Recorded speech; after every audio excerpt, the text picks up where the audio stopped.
শুভ সন্ধ্যা বাংলাদেশ আর আমাদের নর্থ আমেরিকায় শুভ সকাল।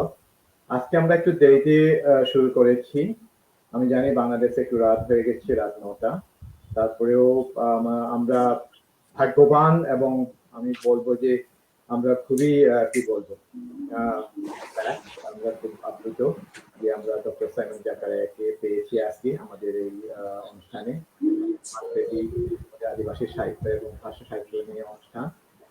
তো আজকে আমরা ওনার কাছ থেকে বাংলাদেশে, শুধু বাংলাদেশ না, পুরো গ্লোবাল প্রেক্ষাপটে আদিবাসীদের লোক সংস্কৃতি বা লোক সাহিত্য সম্পর্কে বা বাংলাদেশে কিভাবে চর্চা হচ্ছে, কেন গুরুত্বপূর্ণ এ সম্পর্কে ওনার কাছ থেকে আমরা শুনবো। আমি আর কথা বাড়াচ্ছি না। আমি প্রথমে আয়োজকদের পক্ষ থেকে ডক্টর সাইমন জাকারিয়াকে শ্রদ্ধা, ভালোবাসা এবং শুভেচ্ছা। আর আমাদের সাথে আছেন সুপিল নপেক। উনিও একজন গবেষক, লেখক, কবি, আমাদের সংগঠকদেরও একজন। উনি বিশ্ববিদ্যালয়ে আছেন তকদিরে। উনার কাছ থেকে আমরা প্রথমে শুনবো আমাদের আদিবাসীদের মধ্যে লোক সংস্কৃতি বা লোক সাহিত্য কেন প্রয়োজন বা কি কেন দরকার, এবং ডক্টর সাইমন জাকারিয়া সম্পর্কে উনি কিছু বলতেন এবং শুভেচ্ছা বক্তব্য দেবেন। এবার আমরা সরাসরি চলে যাই বিপিন হকের কাছে। দাদা প্লিজ। ধন্যবাদ আমাদের হামম প্রমোদ দাদাকে, যিনি আয়োজক কমিটির পক্ষে আছেন আজকে। আমার কথা শোনা যাচ্ছে তো না? হ্যাঁ দাদা, একদম ক্লিয়ার। আচ্ছা, আয়োজন কমিটির পক্ষে আছেন প্রমোদ দাদা। আজকের এই আদিবাসী সাহিত্য নিয়ে, যে লোক সাহিত্য নিয়ে আলোচনা, এবং আমাদের মাঝে উপস্থিত আছেন স্বনামধন্য গবেষক এবং বিশিষ্ট লেখক ডক্টর সাইমন জাকারিয়া, যিনি বাংলা একাডেমির পরিচালক। আরো যারা আজকে অনলাইনে শুনছেন, আপনাদের সকলকে আমি আজকের এই আয়োজনের পক্ষ হয়ে এবং আজকে যারা আমরা উপস্থিত আছি আমাদের পক্ষ হয়ে অনেক অনেক শুভেচ্ছা এবং অভিনন্দন জানাই। আজকে যে বিষয়টি নিয়ে বলা হয়েছে, বাংলাদেশের আদিবাসী লোক সংস্কৃতির চর্চা এ বিষয়ক, অথবা বাংলাদেশের লোক সাহিত্য, লোক সংস্কৃতি কেন চর্চা প্রয়োজন, এ বিষয়ে আমাকে বলেছেন দু এক কথা বলতে। এখানে যিনি প্রধান আলোচক আছেন ডক্টর সাইমন জাকারিয়া, উনার সামনে আমি কি বলবো আমি জানি না। তবে আমি যতটুকু জানি আমার এই ক্ষুদ্র জ্ঞানে এবং ক্ষুদ্র এই অনুসন্ধানে বা গবেষণায় আমি যতটুকু জানি সেটাই শুধু বলবো। আমরা জানি যে যদি সাহিত্য, এই লোক সংস্কৃতি নিয়ে আলোচনা করি, তাহলে আমি যে যতগুলো বই পড়েছি সেখানে প্রায়শই আমি পেয়েছি যেটা বাংলাদেশের লোক সংস্কৃতি চর্চা এবং সংরক্ষণের যে চাহিদা বা প্রয়োজনীয়তা, সেটা কিন্তু প্রাথমিকভাবে ইউরোপীয়রা কিন্তু বাংলাদেশকে সেই উদ্বুদ্ধ করেছেন।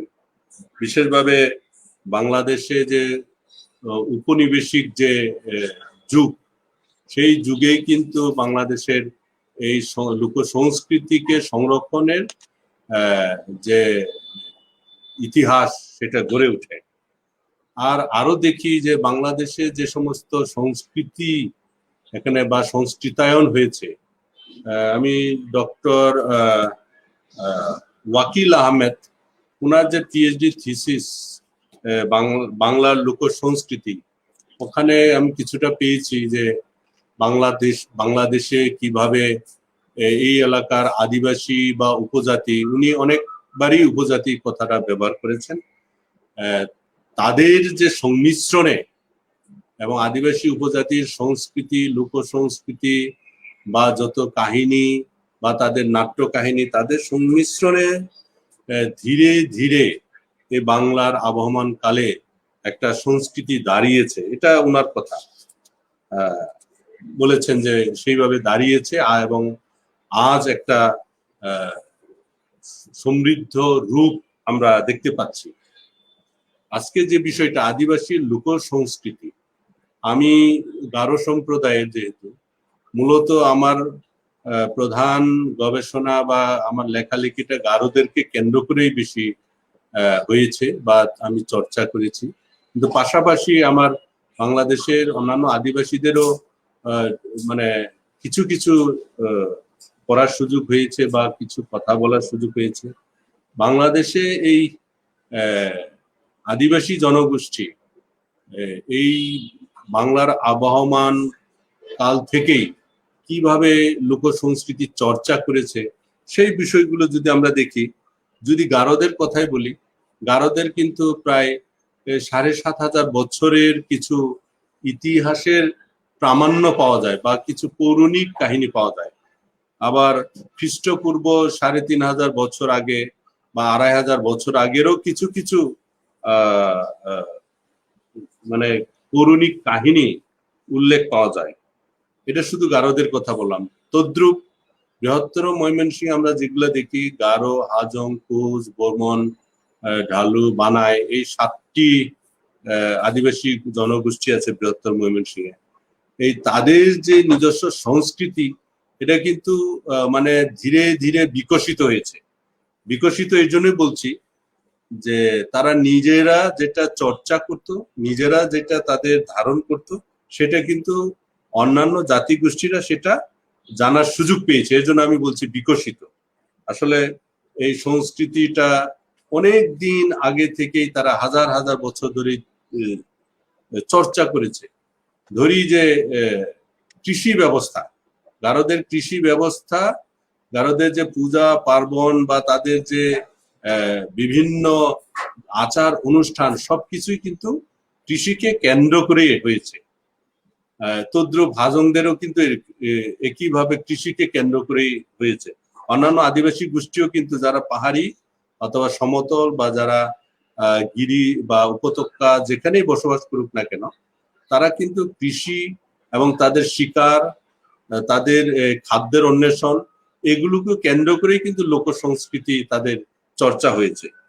যেমন ধরি গারোদের যদি বিষয় ধরি, গারোদের যে ওয়ানগালা, একটা পার্বণের কথাই শুধু বলি, অন্যান্য নাইবা বললাম।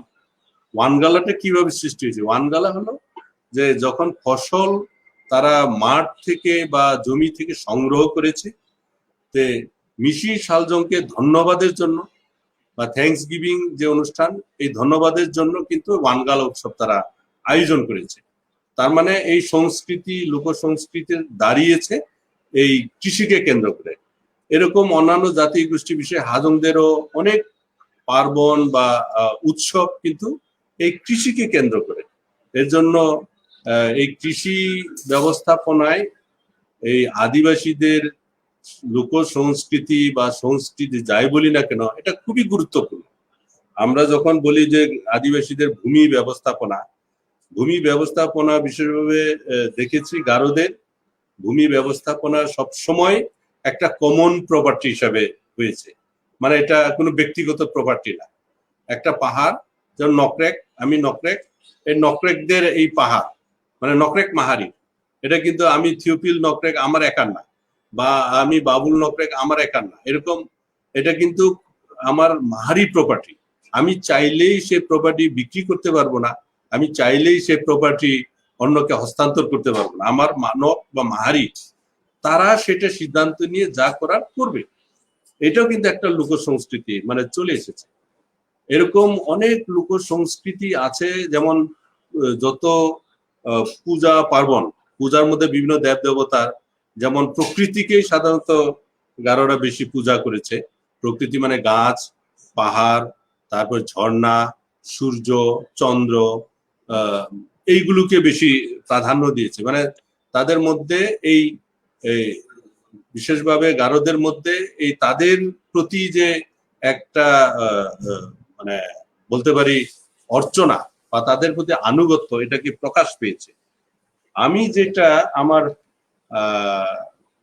এমফিল থিসিস করতে গিয়ে যে তথ্যগুলো পেয়েছি গারোদের বিষয়ে, হয়তো আপনাদের দেখেছেন বইটা, এটা হলো গারো সংস্কৃতির জীবনবাদ পর্যালোচনা, মানে লাইভ ইন গারো কালচার, মানে জীবনকে কিভাবে দেখে গারো সংস্কৃতিতে। এটা শুধু গারোদের কথা বলছি না, অন্যান্যদেরও কিন্তু এরকমই। মানে যেমন মানুষ জন্ম নিবে, শিশু জন্ম নিবে, এই জন্ম নেওয়ার জন্য কিন্তু অনেক আচার আছে। অনেক কালচার আছে। যেমন একজন মা যখন সে গর্ভবতী হয়, তার 4 মাস বা 6 মাস আগে থেকেই চুজাঙ্গি চুজাঙ্গি হলো জীবন মত, মানে একজন শিশু জন্ম নিবে, তার জন্য একটা বড় হাঁড়িতে ভাত দিয়ে একটা পানীয় বা মদ তৈরি করা হয়। আমরা মদ সাধারণত বলি না, আমরা চু বলি। ভাত দিয়ে তৈরি করা হয় এবং এটা যেদিন শিশু জন্ম নিবে সেই দিন ওই হাড়ির যে চু এর 1 ফোঁটা কিন্তু নবজাত শিশুকে তার জিহ্বায় দেওয়া হয়, এবং জিহ্বায় দেওয়া হলে তার মানে সে গারত্ব বরণ করলো। ওই 1 ফোঁটা চু বিচ্ছি দেওয়া না পর্যন্ত কিন্তু সে গারো না। এটা ছিল গারোদের যুগ যুগ ধরে কালচার। এখন শহরে এসে ওই তাদের কালচার বা লোক সংস্কৃতিটা সরে যাচ্ছে, কিন্তু এটাই এখনো চুজাঙ্গি হিসাবে গ্রামে এখনো কিন্তু প্র্যাকটিস করা হয় বা চর্চা করা হয়। এই যে জীবন মদ, এটা আবার মদ শুনলে অনেকে মনে করে যে না জানি কি খারাপ খারাপ জিনিস বা খারাপ পানীয় ব্যবহার করতেছে, কিন্তু আমাদের কালচারে কিন্তু এটা খুব সম্মানীয় পানীয়। যেমন জন্মের সময় এই কালচার, অথবা বিয়ের সময় লাগবে এটা, আবার মৃত্যুর সময়ও লাগবে। মৃত্যুর সময় যে গারদের যে মৃতদেহ, এই মৃতদেহ কিন্তু পানি দিয়ে গোসল করানো হয় না, ইদানিং পানি দিয়ে গোসল করানো হচ্ছে। এই যে চু বিচ্ছি যেটা একবারে জিস্ট বের করা হয় ওই হাড়ি থেকে, ওই চু বিচ্ছি দিয়ে কিন্তু মৃতদেহ স্নান করানো হয় গারদের। এবং এটা করবে মাহারির যে গোষ্ঠীর যে মা জাতীয় মা বা বোন বা ভাগ্নি, তারা কিন্তু এই মৃতদেহকে চু বিচ্ছি দিয়ে স্নান করাবে। এটা হলো একটা লোক সংস্কৃতি, এবং এখনো কিন্তু চু বিচ্ছি দিয়ে অনেক জায়গায় করা হচ্ছে না, পানি দিয়ে করানো হচ্ছে, কিন্তু এটা আবার মাহারির লোকেরাই করাবে। এটা হলো গারোদের একটা লোক সংস্কৃতি, এবং এটা হাজার হাজার বছর ধরে কিন্তু চলে আসছে। সুতরাং এই লোক সংস্কৃতি গুলো কিন্তু এখন হারিয়ে যাচ্ছে। আবার আমি দেখেছি যে আমাদের অন্যান্য যে আদিবাসী জনগোষ্ঠী আছে, ধরি সান্তাল বা উরাও অথবা মুন্ডা, মাহালি, পাহাড়ি, আবার পার্বত্য চট্টগ্রামে যারা আছে, তাদেরও কিন্তু নিজস্ব লোক সংস্কৃতি আছে বা সংস্কৃতি আছে। বিশেষভাবে এই জন্মের সময়, শিশু জন্মের সময় এক ধরনের, বিয়ের সময় আরেক ধরনের, এবং মৃত্যুর সময় আরেক ধরনের।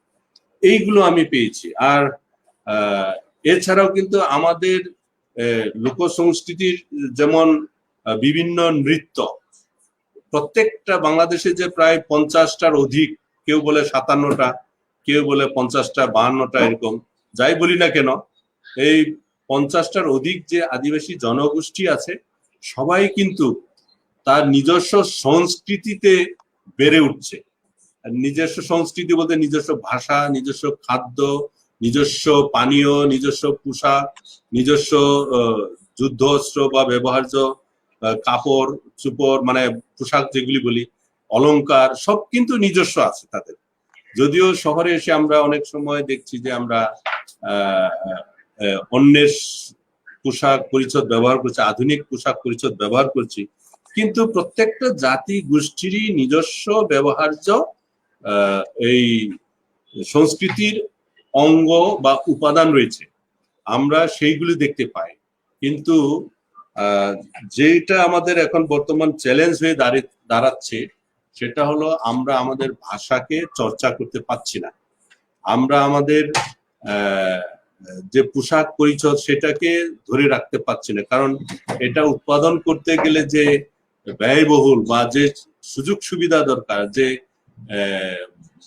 বাজারজাতকরণে যে সুবিধা দরকার, সেগুলি কিন্তু আমাদের এখন আর নেই সেভাবে, বা সুযোগ পাচ্ছি না।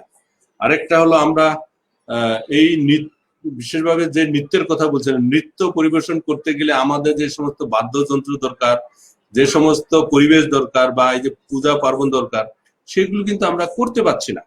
এটা হলো আমাদের জন্য একটা চ্যালেঞ্জ। তাই আমি মনে করি যে আদিবাসীদের এই লোক সংস্কৃতি আমরা যেভাবে এখন চর্চা করছি, যেমন গারোদের কথা যদি বলি, ওয়ানগালা আমরা ঢাকা শহরে 4টা ওয়ানগালা করি। 4টা ওয়ানগালা কিন্তু সেই আদি ওয়ানগালার মতো আর করতে পারছি না।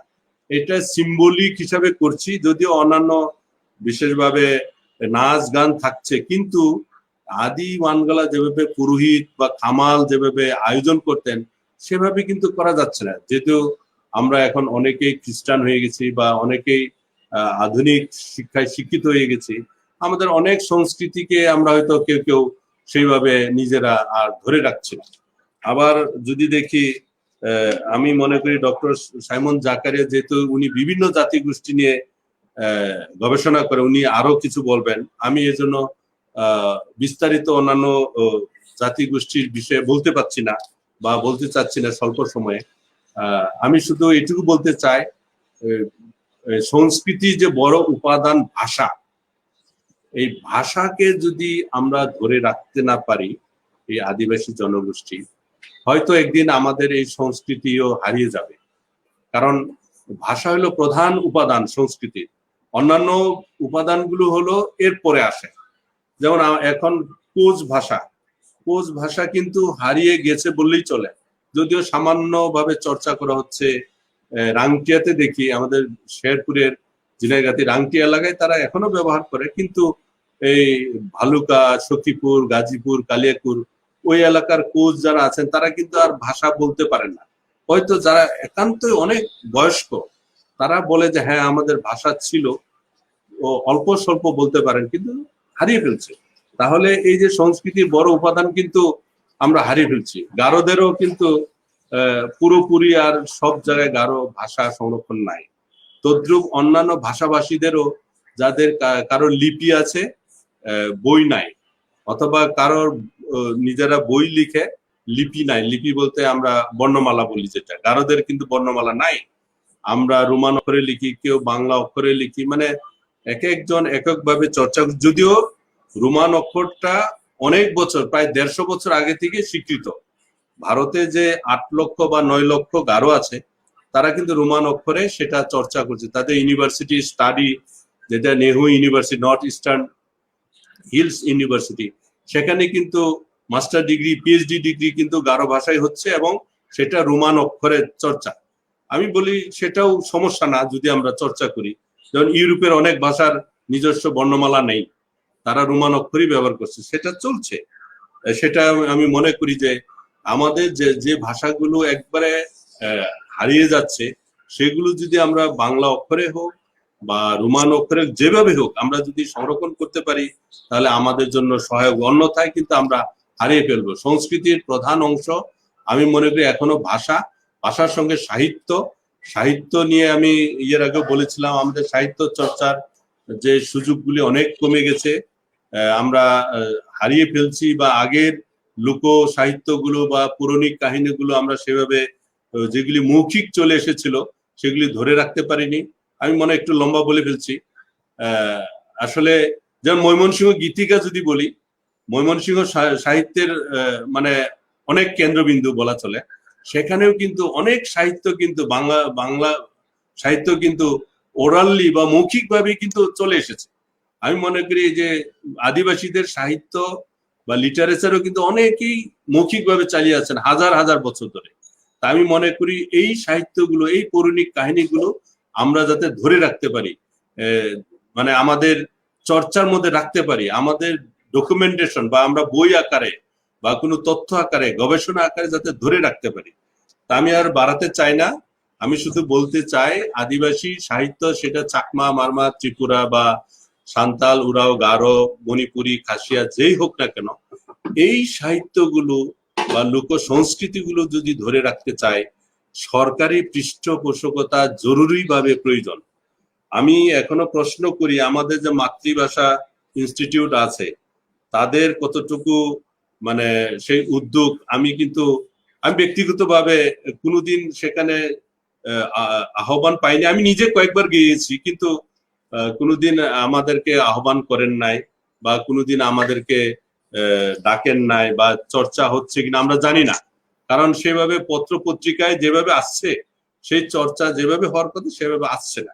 আমি মনে করি সরকারিভাবে জরুরি পৃষ্ঠপোষকতা দরকার। পাশাপাশি বিভিন্ন একাডেমি, যেমন বাংলা একাডেমি, গত তারিখে আমি মহাপরিচালক মহোদয়কে বলেছিলাম এবং প্রমোদ দাও বলেছেন যে বাংলা একাডেমি যদি একটু আমাদেরকে সহযোগিতা করেন, পৃষ্ঠপোষক করেন, আমরা অবশ্যই সেই লোক সংস্কৃতি এবং লোক সাহিত্য চর্চা করতে পারবো।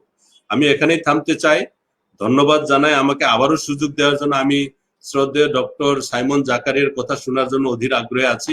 উনি বলবেন, কারণ ওনার জ্ঞানের আধার অনেক বড়, এই তুলনায় আমি অতি ক্ষুদ্র নগণ্য, তারপরে আমি মনে করি যে ওনার কাছ থেকে অনেক কিছু শুনতে পাবো। ধন্যবাদ জানাই প্রমোদ দাস সুযোগ দেওয়ার জন্য।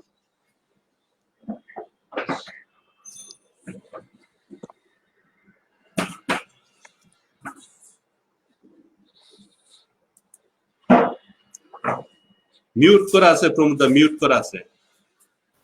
সরি, হ্যাঁ দাদা, থ্যাংক ইউ, অনেক অনেক ধন্যবাদ। আপনি অল্প সময়ের মধ্যে অনেক কিছু বলেছেন। আমরা কি বলবো, এটা নিয়ে আমরা অনেক দিন আলাপ করব, বা আরো কয়েকটা সেশন করব, হয়তো এই মাসে না হলেও আগামীতে। তো আজকে আমি কথা বলাচ্ছি, আমরা সরাসরি ডক্টর সাইমন জাকারিয়ার কাছে যাই।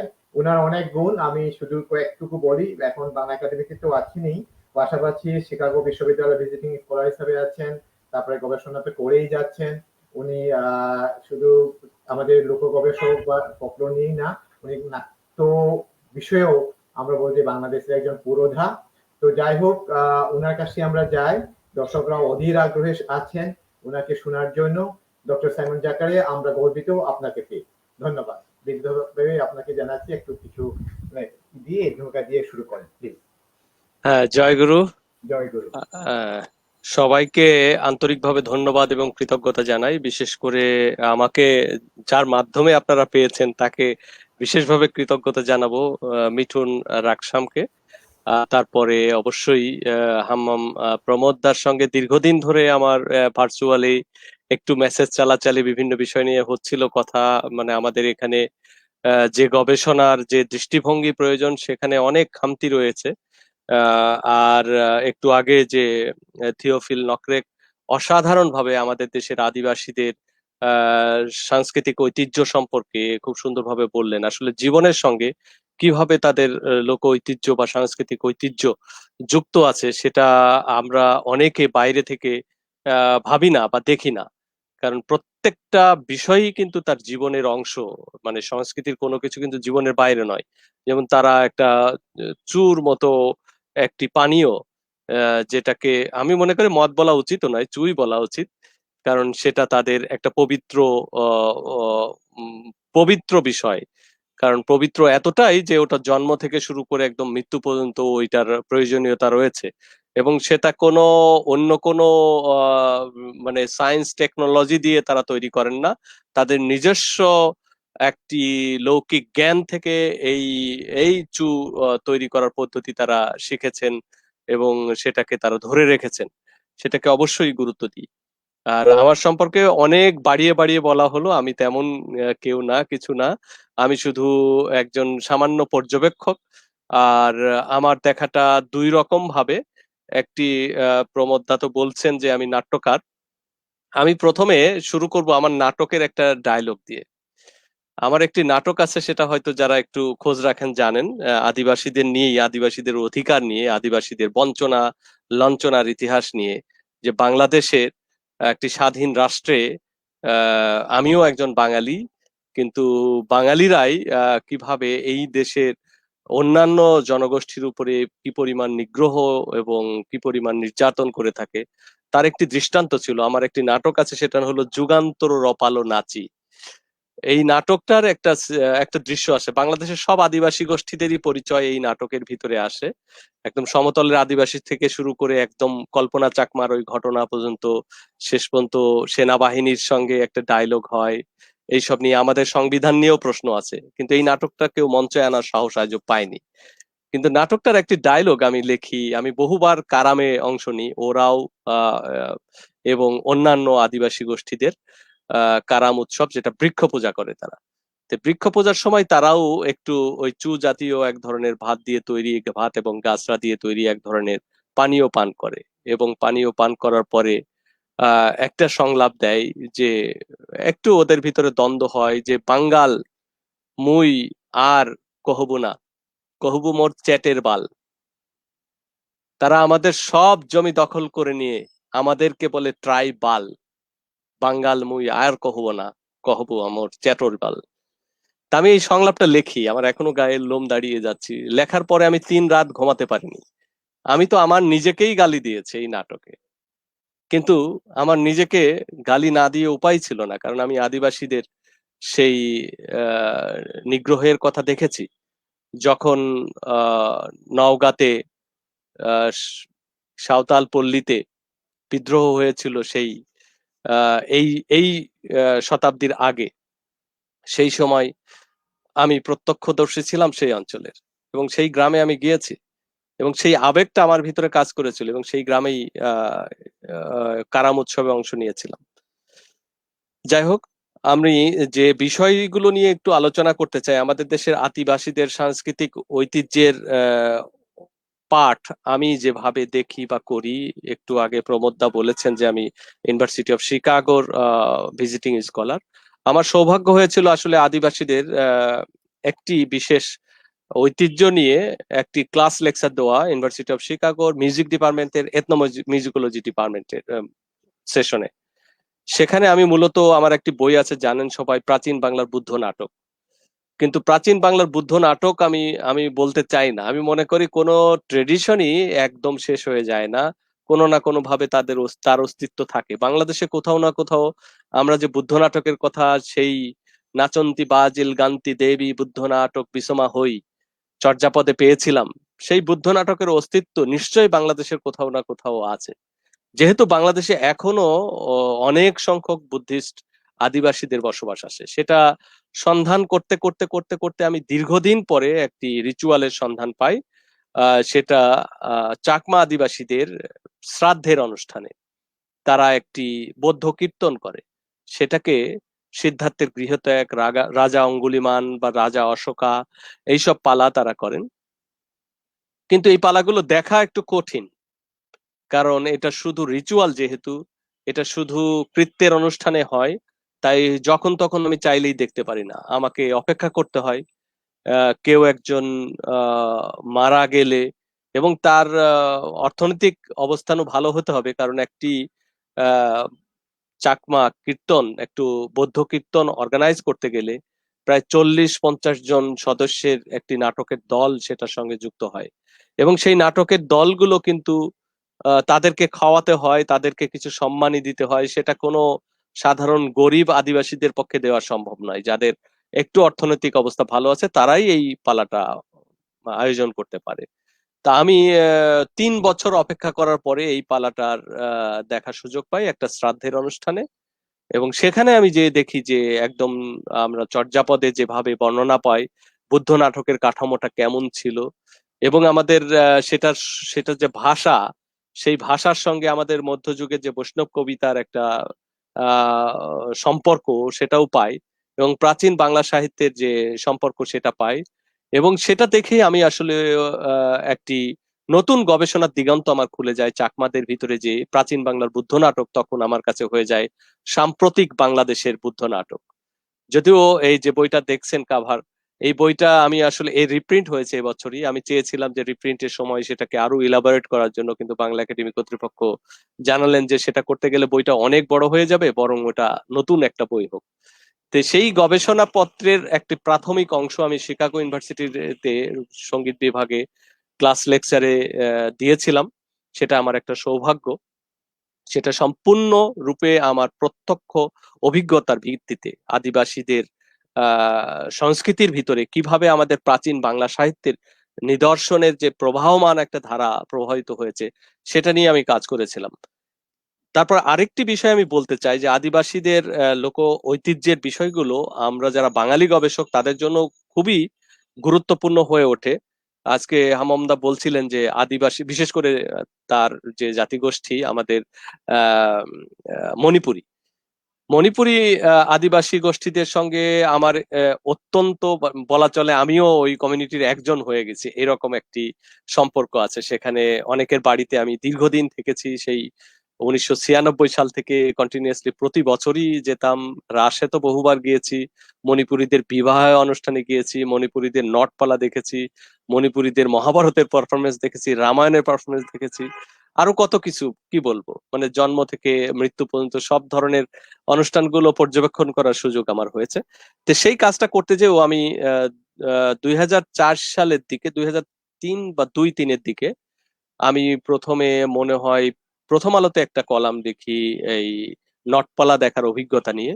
পরে আমাকে নাট্যাচার্য সেলিম আল দীন বলেন যে তুই যে বিষয়টা নিয়ে লিখেছিস এটা নিয়ে একটা বড় গবেষণা হতে পারে, তুই একটি প্রবন্ধ আমাকে কি থিয়েটার স্টাডিজ এর জন্য দিতে পারিস, জাহাঙ্গীরনগর ইউনিভার্সিটি থিয়েটার স্টাডিজ পত্রিকা, জার্নাল। আমি তার আগে কখনো জার্নালে লিখিনি। এই লেখাটা আমি তখন সেলিম আল দীনের এই প্রস্তাব পাওয়ার পরে আমি শ্রীকৃষ্ণ কীর্তনের সঙ্গে নটপালার কাহিনীকে একটা কম্পারেটিভ স্টাডিজ করি, এবং আশ্চর্য ভাবে আমি লক্ষ্য করি শ্রীকৃষ্ণ কীর্তনের যে আদিরস, সেই আদিরসের বিষয়টা কিভাবে মণিপুরী নটপালায় ভক্তিরসে পরিণত হয়েছে। এবং এই যে মণিপুরী আদিবাসী সম্প্রদায় তাদের নিজেদের সৃজনশীলতা দিয়ে নিজেদের ধর্ম দর্শনের সঙ্গে সেটাকে শ্রীকৃষ্ণ কীর্তনকে নতুন ভাবে একটি ব্যাখ্যায় উপস্থাপন করেছেন, সেটা একটা দুর্দান্ত বিষয়। আর একটু আগে বলা হয়েছিল যে আদিবাসীদের বাদ্যযন্ত্রের বিষয়টা, আদিবাসীদের বাদ্যযন্ত্রটা খুবই ইউনিক, কারণ বাদ্যযন্ত্র ছাড়া আদিবাসীদের কোনো সঙ্গীত নৃত্য সম্ভব নয়। তবে এই দিক থেকে মণিপুরীরা তাদের নিজেদের ইনস্ট্রুমেন্ট গুলো খুবই দক্ষতার সঙ্গে ধরে রেখেছে। এক্ষেত্রে তাদের প্রশংসাই করতে হয়, তারা একটা ক্লাসিক্যাল প্যাটার্নের ভিতরে নিজেদের লোক সংস্কৃতিকে উপস্থাপন করতে পেরেছে। তবে এটা এমনি এমনি হয়নি, এর পিছনে রবীন্দ্রনাথের বড় অবদান ছিল। এইভাবে কিন্তু বাংলাদেশের অনেক আদিবাসী গোষ্ঠীদের অনেক ধরনের লোক সাংস্কৃতিক ঐতিহ্য আছে যেটা কিন্তু ক্লাসিক্যাল সঙ্গীত নৃত্য নাট্যের আঙ্গিকে উপস্থাপন হওয়ার যোগ্য, কিন্তু আমাদের যেভাবে সেটাকে গবেষণা করে উপস্থাপন শৈলীর কাঠামোতে ফেলে সেটা নিয়ে কাজ করা দরকার সেভাবে হয়নি।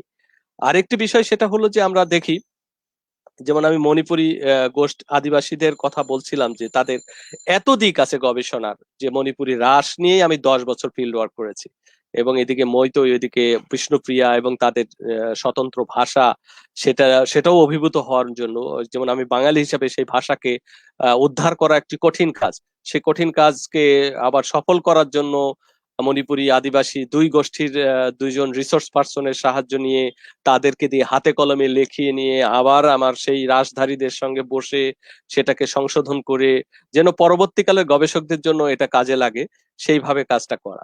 এবং মণিপুরী নটপালার কথা তো বললাম, মণিপুরী রামায়ণ এর পারফরমেন্সের কথা বললাম, মহাভারতটাও খুব ইম্পর্টেন্ট। মণিপুরী বিশেষ করে মৈতৈরা যে তাদের জগন্নাথ মন্দিরের সামনে আমাদের কাশিদাসী মহাভারতকে পাঠ করেন বাংলায়, কিন্তু তারা সেটাকে ইন্টারপ্রেট করেন মৈতৈ ভাষায়, এবং সেটা ইউনিক। 1 মাস, কার্তিকের 15 তারিখ থেকে অগ্রহায়ণ 15 তারিখ পর্যন্ত কন্টিনিউ এটা চলতে থাকে। এটা এটা বিশাল একটা ব্যাপার। এটা আমি মনে করি যে আমাদের বাঙালি গবেষকরা এইগুলো স্কেপ করে গেছি, কিন্তু আসলে বাংলাদেশের আদিবাসী এবং বাঙালি সাহিত্য এবং লোক সংস্কৃতির জায়গা থেকে যদি বিচার করি, এটা দুইটা পরস্পরের সঙ্গে এমন ভাবে মিলেমিশে আছে, সেই মৈত্রীর জায়গাটা আমরা বের করতে পারলে পারে বাঙালি এবং আদিবাসীদের ভিতরে যে দ্বান্দ্বিক বিষয়টা চলছে সেটা থেকেও আমরা বেরিয়ে আসতে পারবো। আরেকটি বিষয় আমি বলতে চাই, সেটা হলো যে আমাদের যেমন দাদা একটু আগে বলেছেন যে বিশেষ করে বিশ্ববিদ্যালয় পর্যায়ে ভারতে আছে যে আদিবাসীরা তাদের মাতৃভাষায় গবেষণা করতে পারছে। আমাদের এখানে আদিবাসীদের জন্য অনেকগুলো ইনস্টিটিউট আছে, কিন্তু শিক্ষা প্রতিষ্ঠান বিশেষ করে এটা এটা এটা নেই। যেমন নৃবিজ্ঞান বিভাগ আছে, অ্যানথ্রোপোলজি ডিপার্টমেন্ট, আমি মনে করি যে আদিবাসীদের চর্চা গবেষণার জন্য এই বিভাগ সক্ষমতা রাখে না। আদিবাসীদের জন্য আলাদা একটি বিভাগ প্রয়োজন। যদি সবগুলো বিশ্ববিদ্যালয়ে আপনারা আদিবাসীরা যারা আছেন তারা যদি দাবি তোলেন সরকারের কাছে যে আদিবাসী স্টাডিজ ডিপার্টমেন্ট হোক, এবং সেখানে সবগুলো আদিবাসীদের জন্য আলাদা আলাদা চর্চা এবং গবেষণার জায়গা তৈরি হোক। আর এর বাইরেও যদি আরো বড় স্কেলে যদি চিন্তা করা যায়, অবশ্যই বাংলাদেশ যেটা বলা হলো যে বাংলাদেশে আদিবাসীদের প্রকৃত সংখ্যা কত সেটা আমরা আজও নির্ণয় করতে পারিনি, কিন্তু আমি আপনাদের জন্য একটু তথ্য দিয়ে রাখি যে এশিয়াটিক সোসাইটিতে আমি 2004 সালে চাকরি করতাম, 2004 থেকে 5 সালে বাংলা একাডেমিতে জয়েন করার আগ পর্যন্ত। সেই সময় কিন্তু কালচারাল সার্ভে রিপোর্ট হয়, এশিয়াটিক সোসাইটি একটা সাংস্কৃতিক সমীক্ষা করে। সেই সমীক্ষায় কিন্তু আদিবাসী একটা চ্যাপ্টার, আদিবাসী একটা গ্রন্থ আছে। সেখানে কিন্তু আমি ওই কাজের সঙ্গে কিছুটা যুক্ত ছিলাম, কয়েকটি ফিল্ড ওয়ার্কে মেজবা কামালের সঙ্গে এবং তার গবেষক সহপাঠীদের সঙ্গে গিয়েছিলাম। এবং তখন কিন্তু আমরা দেখেছি যে একমাত্র এশিয়াটিক সোসাইটি কিন্তু নির্ণয় করেছেন 100-র মতো আদিবাসী গোষ্ঠীকে তারা নির্ণয় করেছিলেন। আর আমার ওই কাজের সঙ্গে যুক্ত হওয়ার সঙ্গে আমার একটা স্বপ্ন ছিল যে আদিবাসীদের ভাষা, যেটা খুব প্রয়োজনীয় কথা আমাদের থিওফিল নকরেক দাদা বলেছেন খুব সুন্দরভাবে, যে আদিবাসীদের ভাষা সংরক্ষণ করা খুব জরুরি এবং আদিবাসীদের ভাষা সবার কাছে পৌঁছে দেওয়াটাও জরুরি। কারণ আদিবাসীদের ভাষায় যে মাতৃভাষায় যে সঙ্গীত মানে আমাকে খুব প্রভাবিত করেছে। আমি যখন চর্যাপদ নিয়ে নয়নরমণী, পরবর্তীতে বধিদ্রুম নাটক লিখি, অনেকেই জানে না কিন্তু আমাকে ইন্সপায়ার করেছিল মূলত এই গারো, মান্দি এবং হাজংদের গান। এবং সে সময় আহ, প্রবর্তনায় মাঝে মাঝে আদিবাসীদের বিভিন্ন অনুষ্ঠান হতো, সেই অনুষ্ঠানগুলোতে আমি যোগ দিয়েছি, শুনেছি। পরবর্তীতে আদিবাসীদের ভিতরে যেও দেখেছি। এবং আমি যখন প্রাচীন বাংলার ইতিহাস নিয়ে যখন নাটক লেখা শুরু করছি, তখন কিন্তু আমার ক্রিয়েটিভিটির জন্য আদিবাসীদের সুর কিন্তু আমাকে ইনফ্লুয়েন্স করেছে। আর ভাষার ক্ষেত্রে আমার একটা স্বপ্ন ছিল এক সময়, সেটা যদি করা যায় সেটা একটা পদ্ধতিগত জায়গা হতে পারতো, যে আমার আমার একটা নিজস্ব একটা মানে দৃষ্টিভঙ্গি আছে যে মাতৃভাষাকে আসলে লালন এবং আহ, আহ, পালন করে শিশুরা এবং মায়েরা। কারণ শিশুরা জন্ম জন্ম থেকে মায়ের সঙ্গে কথা বলে, মায়েরা এখন পর্যন্ত মাতৃভাষায় কথা বলার অভ্যস্ত আছেন। আমার একবার একটু ইচ্ছে হয়েছিল যে বাংলাদেশ টেলিভিশনকে দিয়ে আহ প্রত্যেকটা আদিবাসী গোষ্ঠীদের বাচ্চা ছেলেদের কাছ থেকে তাদের মানে শিশুতোষ যে গানগুলো প্রচলিত আছে সেগুলো রেকর্ড করে সেগুলো যদি প্রচার করা যায় এবং সেগুলো নিয়ে যদি বাংলা ইন্টারপ্রেট করা যায়, তাহলে একটা খুব ভালো ডকুমেন্টেশন হতে পারতো।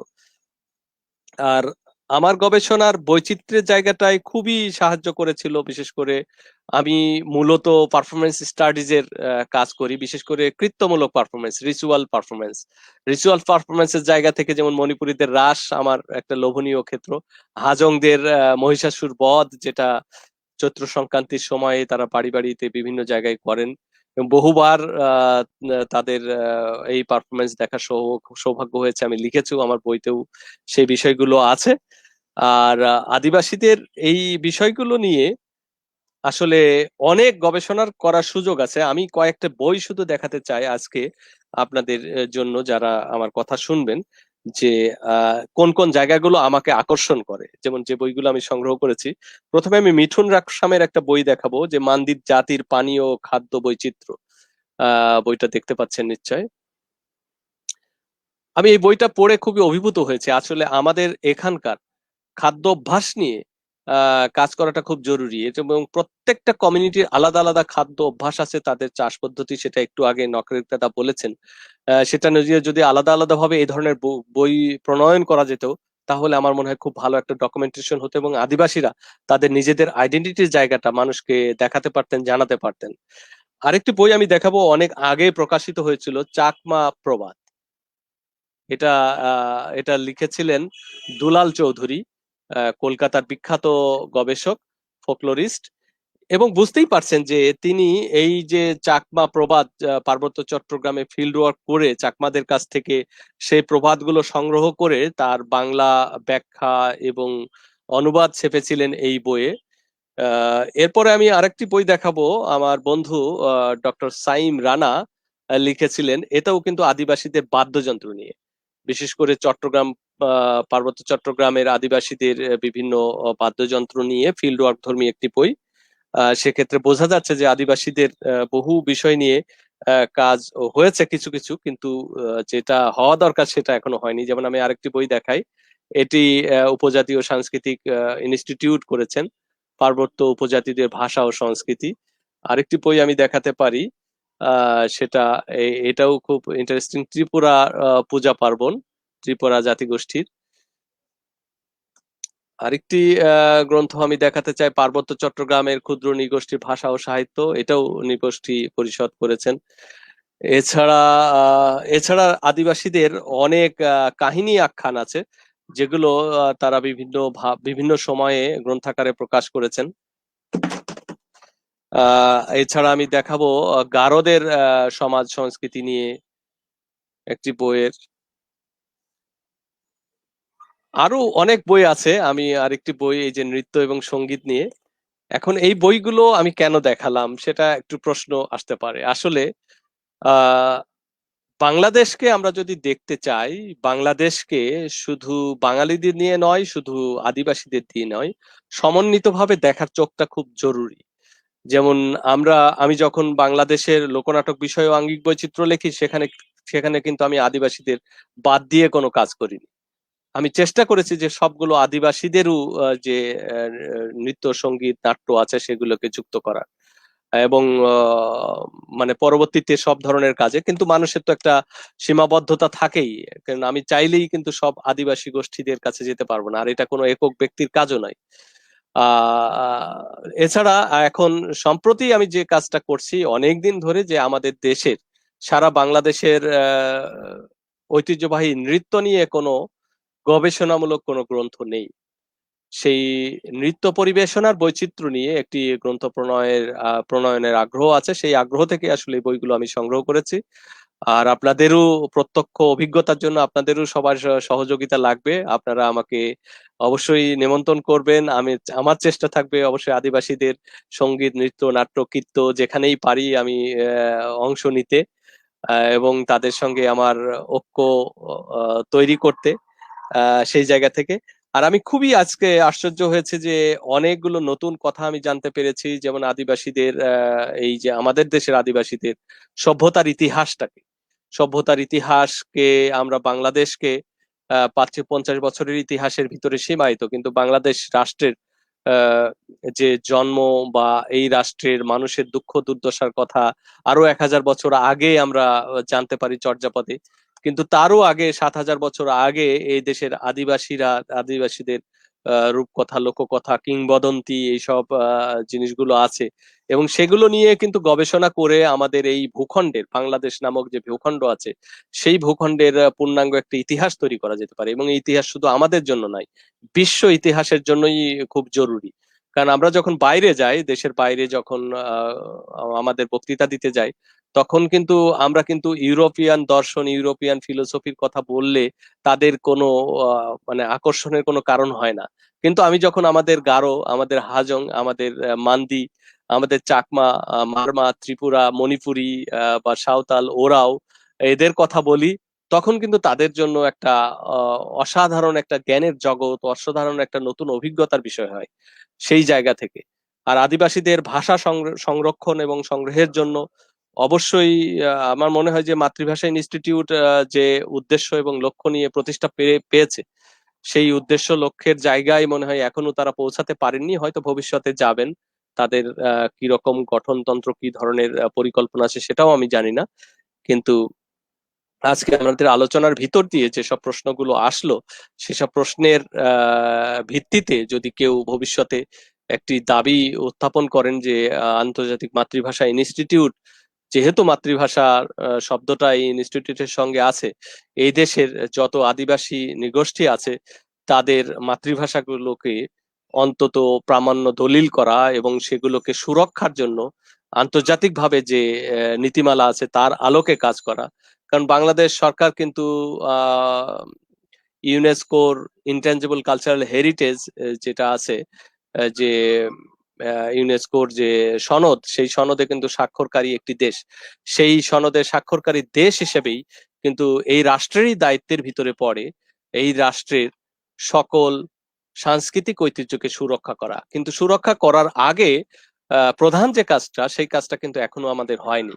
সেক্ষেত্রে আপনারা যারা আদিবাসী নিয়ে কাজ করেন বা আদিবাসীরা আছেন, তাদের কাছে আমার একটি দাবি থাকবে যে আপনারা আপনাদের নিজেদের সাংস্কৃতিক ঐতিহ্যের আইডেন্টিফিকেশন, অর্থাৎ কি কি ঐতিহ্য আছে, কি কি ভাষা রীতি আছে, সেগুলো যদি একটি আইডেন্টিফিকেশন করে সরকারের কাছে একটা স্মারকলিপি আকারে জমা দেন বা একটা ডকুমেন্টেশন আকারে জমা দেন এবং সেটাকে সুরক্ষার জন্য সরকারকে অনুরোধ করেন বা বাধ্য করেন, তাহলে সেটা একটি ভালো কাজ হতে পারে। এবং এখনই কিন্তু সময়, এখনো সবকিছু হারিয়ে যায়নি, যেটা আমরা আহ আমাদের দাদা থিওফিল নকরের কথা থেকে শুনলাম, যে আমাদের আদিবাসী জনগোষ্ঠীদের ভিতরে, ওনার নিজের কমিউনিটির ভিতরে অনেক কিছু কিন্তু এখনো আছে, সেগুলো এখনো চাইলে পেলে কিন্তু সুরক্ষা দেওয়া যায়।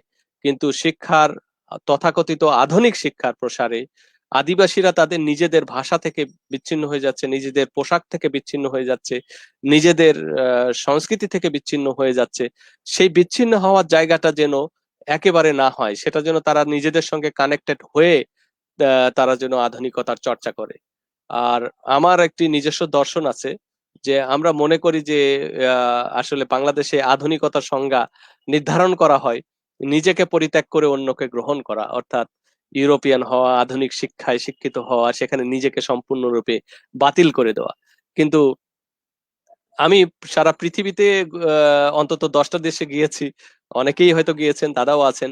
প্রত্যেকটা দেশেই কিন্তু একটি জিনিস লক্ষ্য করা যায়, যদি সেই দেশের নিজস্ব জনগোষ্ঠীর কাছে যান, তারা কিন্তু তাদের নিজেদের ঐতিহ্য, সংস্কৃতি, খাদ্য অভ্যাস, পোশাক, ভাষা, কোনো কিছুকে ছেড়ে কিন্তু তারা সভ্য হয়নি, আধুনিক হয়নি। তারা নিজেদেরকে ধরে রেখেই আধুনিকতার আহ মানদণ্ড প্রতিষ্ঠা করেছেন এবং আমাদের উপরেও প্রভুত্ব বিস্তার করছেন।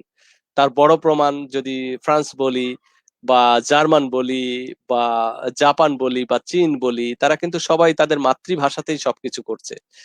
কিন্তু আমরা, এবং তারা নিজেদের পোশাকটাও পরছে, তারা নিজেদের ভাষাটাও চর্চা করছে, তারা নিজেদের খাদ্য অভ্যাসটাও করছে। কিন্তু আমরা কেন সেটা করব না?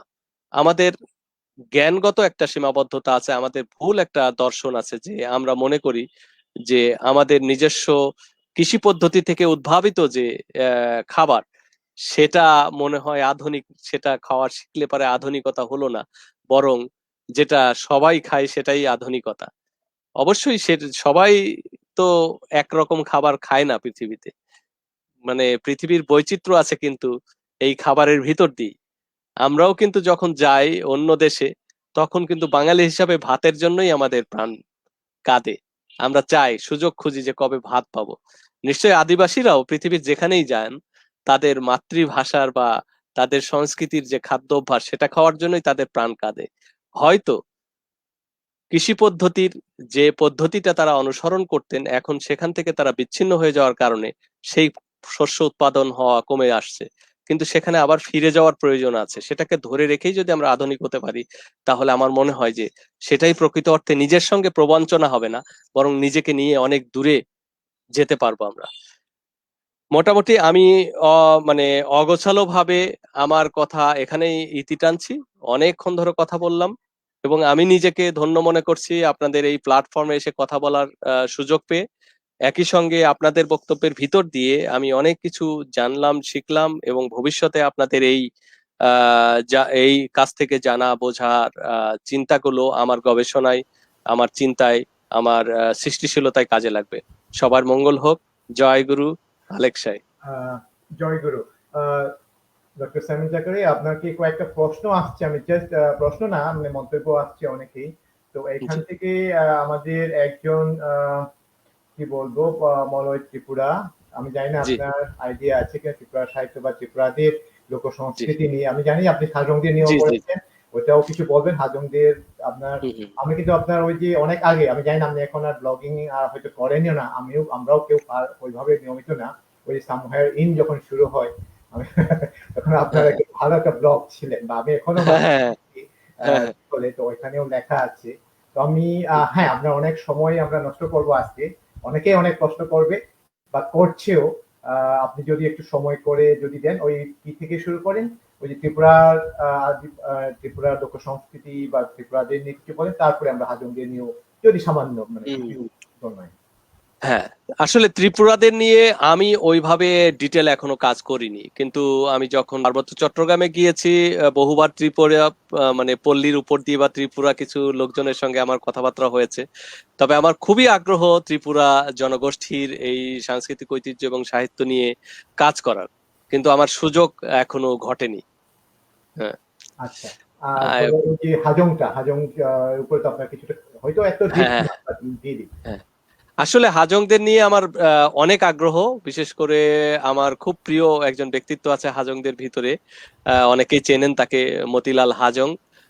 আসলে ওনার আশ্রয়ে বহুবার হাজংদের নাট্যদল, বিশেষ করে মহিষাসুর বধ যে পালাটা করেন, এই পালাটা বহুবার আমার দেখার সুযোগ হয়েছে, এবং এটা নিয়ে আমি বেশ বড় আকারে আমার বাংলা ইংরেজি দুই ভাষাতেই কিছু লেখা আছে। যারা আমার প্রণমহী বঙ্গমাতা পড়েছেন তারা প্রণমহী বঙ্গমাতার ইংরেজিটাতেও এই হাজংদের এই বিষয়টা নিয়ে লেখা পাবেন। এছাড়া বাংলাতেও এই বিষয়টা নিয়ে লেখা আছে। এছাড়া আমার বাংলাদেশের লোকনাটক বিষয় ও আঙ্গিক বৈচিত্র্য হাজংদের এই পারফরমেন্সটা নিয়ে লেখা আছে। এর দুইটা দিক, একটা হলো যে যেহেতু এই এই মহিষাসুর বধ এটা মূলত বাংলা সাহিত্যের একটা অনন্য নিদর্শন। আমাদের যে দেবী পুরাণ, সেই দেবী পুরাণের আখ্যান নিয়ে হাজংরা পারফরমেন্স করে। এর এই সাহিত্যিক একটা ভিত্তি আছে, আর একটা হলো লোকায়ত একটা ভিত্তি। আমাদের এখানকার যে নারী শক্তির বিষয়টা যে প্রাধান্য পায়, সেটা হাজং জনগোষ্ঠী এই নাট্যপালার ভিতর দিয়ে প্রকাশ করেন। আরেকটি বিষয়, এই পালাতে অসাধারণ ভাবে আহ মানে সব ধরনের মানুষ অংশগ্রহণ করে। এখানে নারীরা অংশগ্রহণ করে, শিশুরা অংশগ্রহণ করে, পুরুষেরা অংশগ্রহণ করে। এই বৈচিত্র্যটাও সাংঘাতিক, এবং তারা কিভাবে মানুষ থেকে সরাসরি দেবীতে উত্তীর্ণ হতে পারে। আমি একটি বিষয় নিয়ে এখন কাজ করছি, আমার হাতে দেখছেন এথনোমিউজিকোলজি এই বইটা।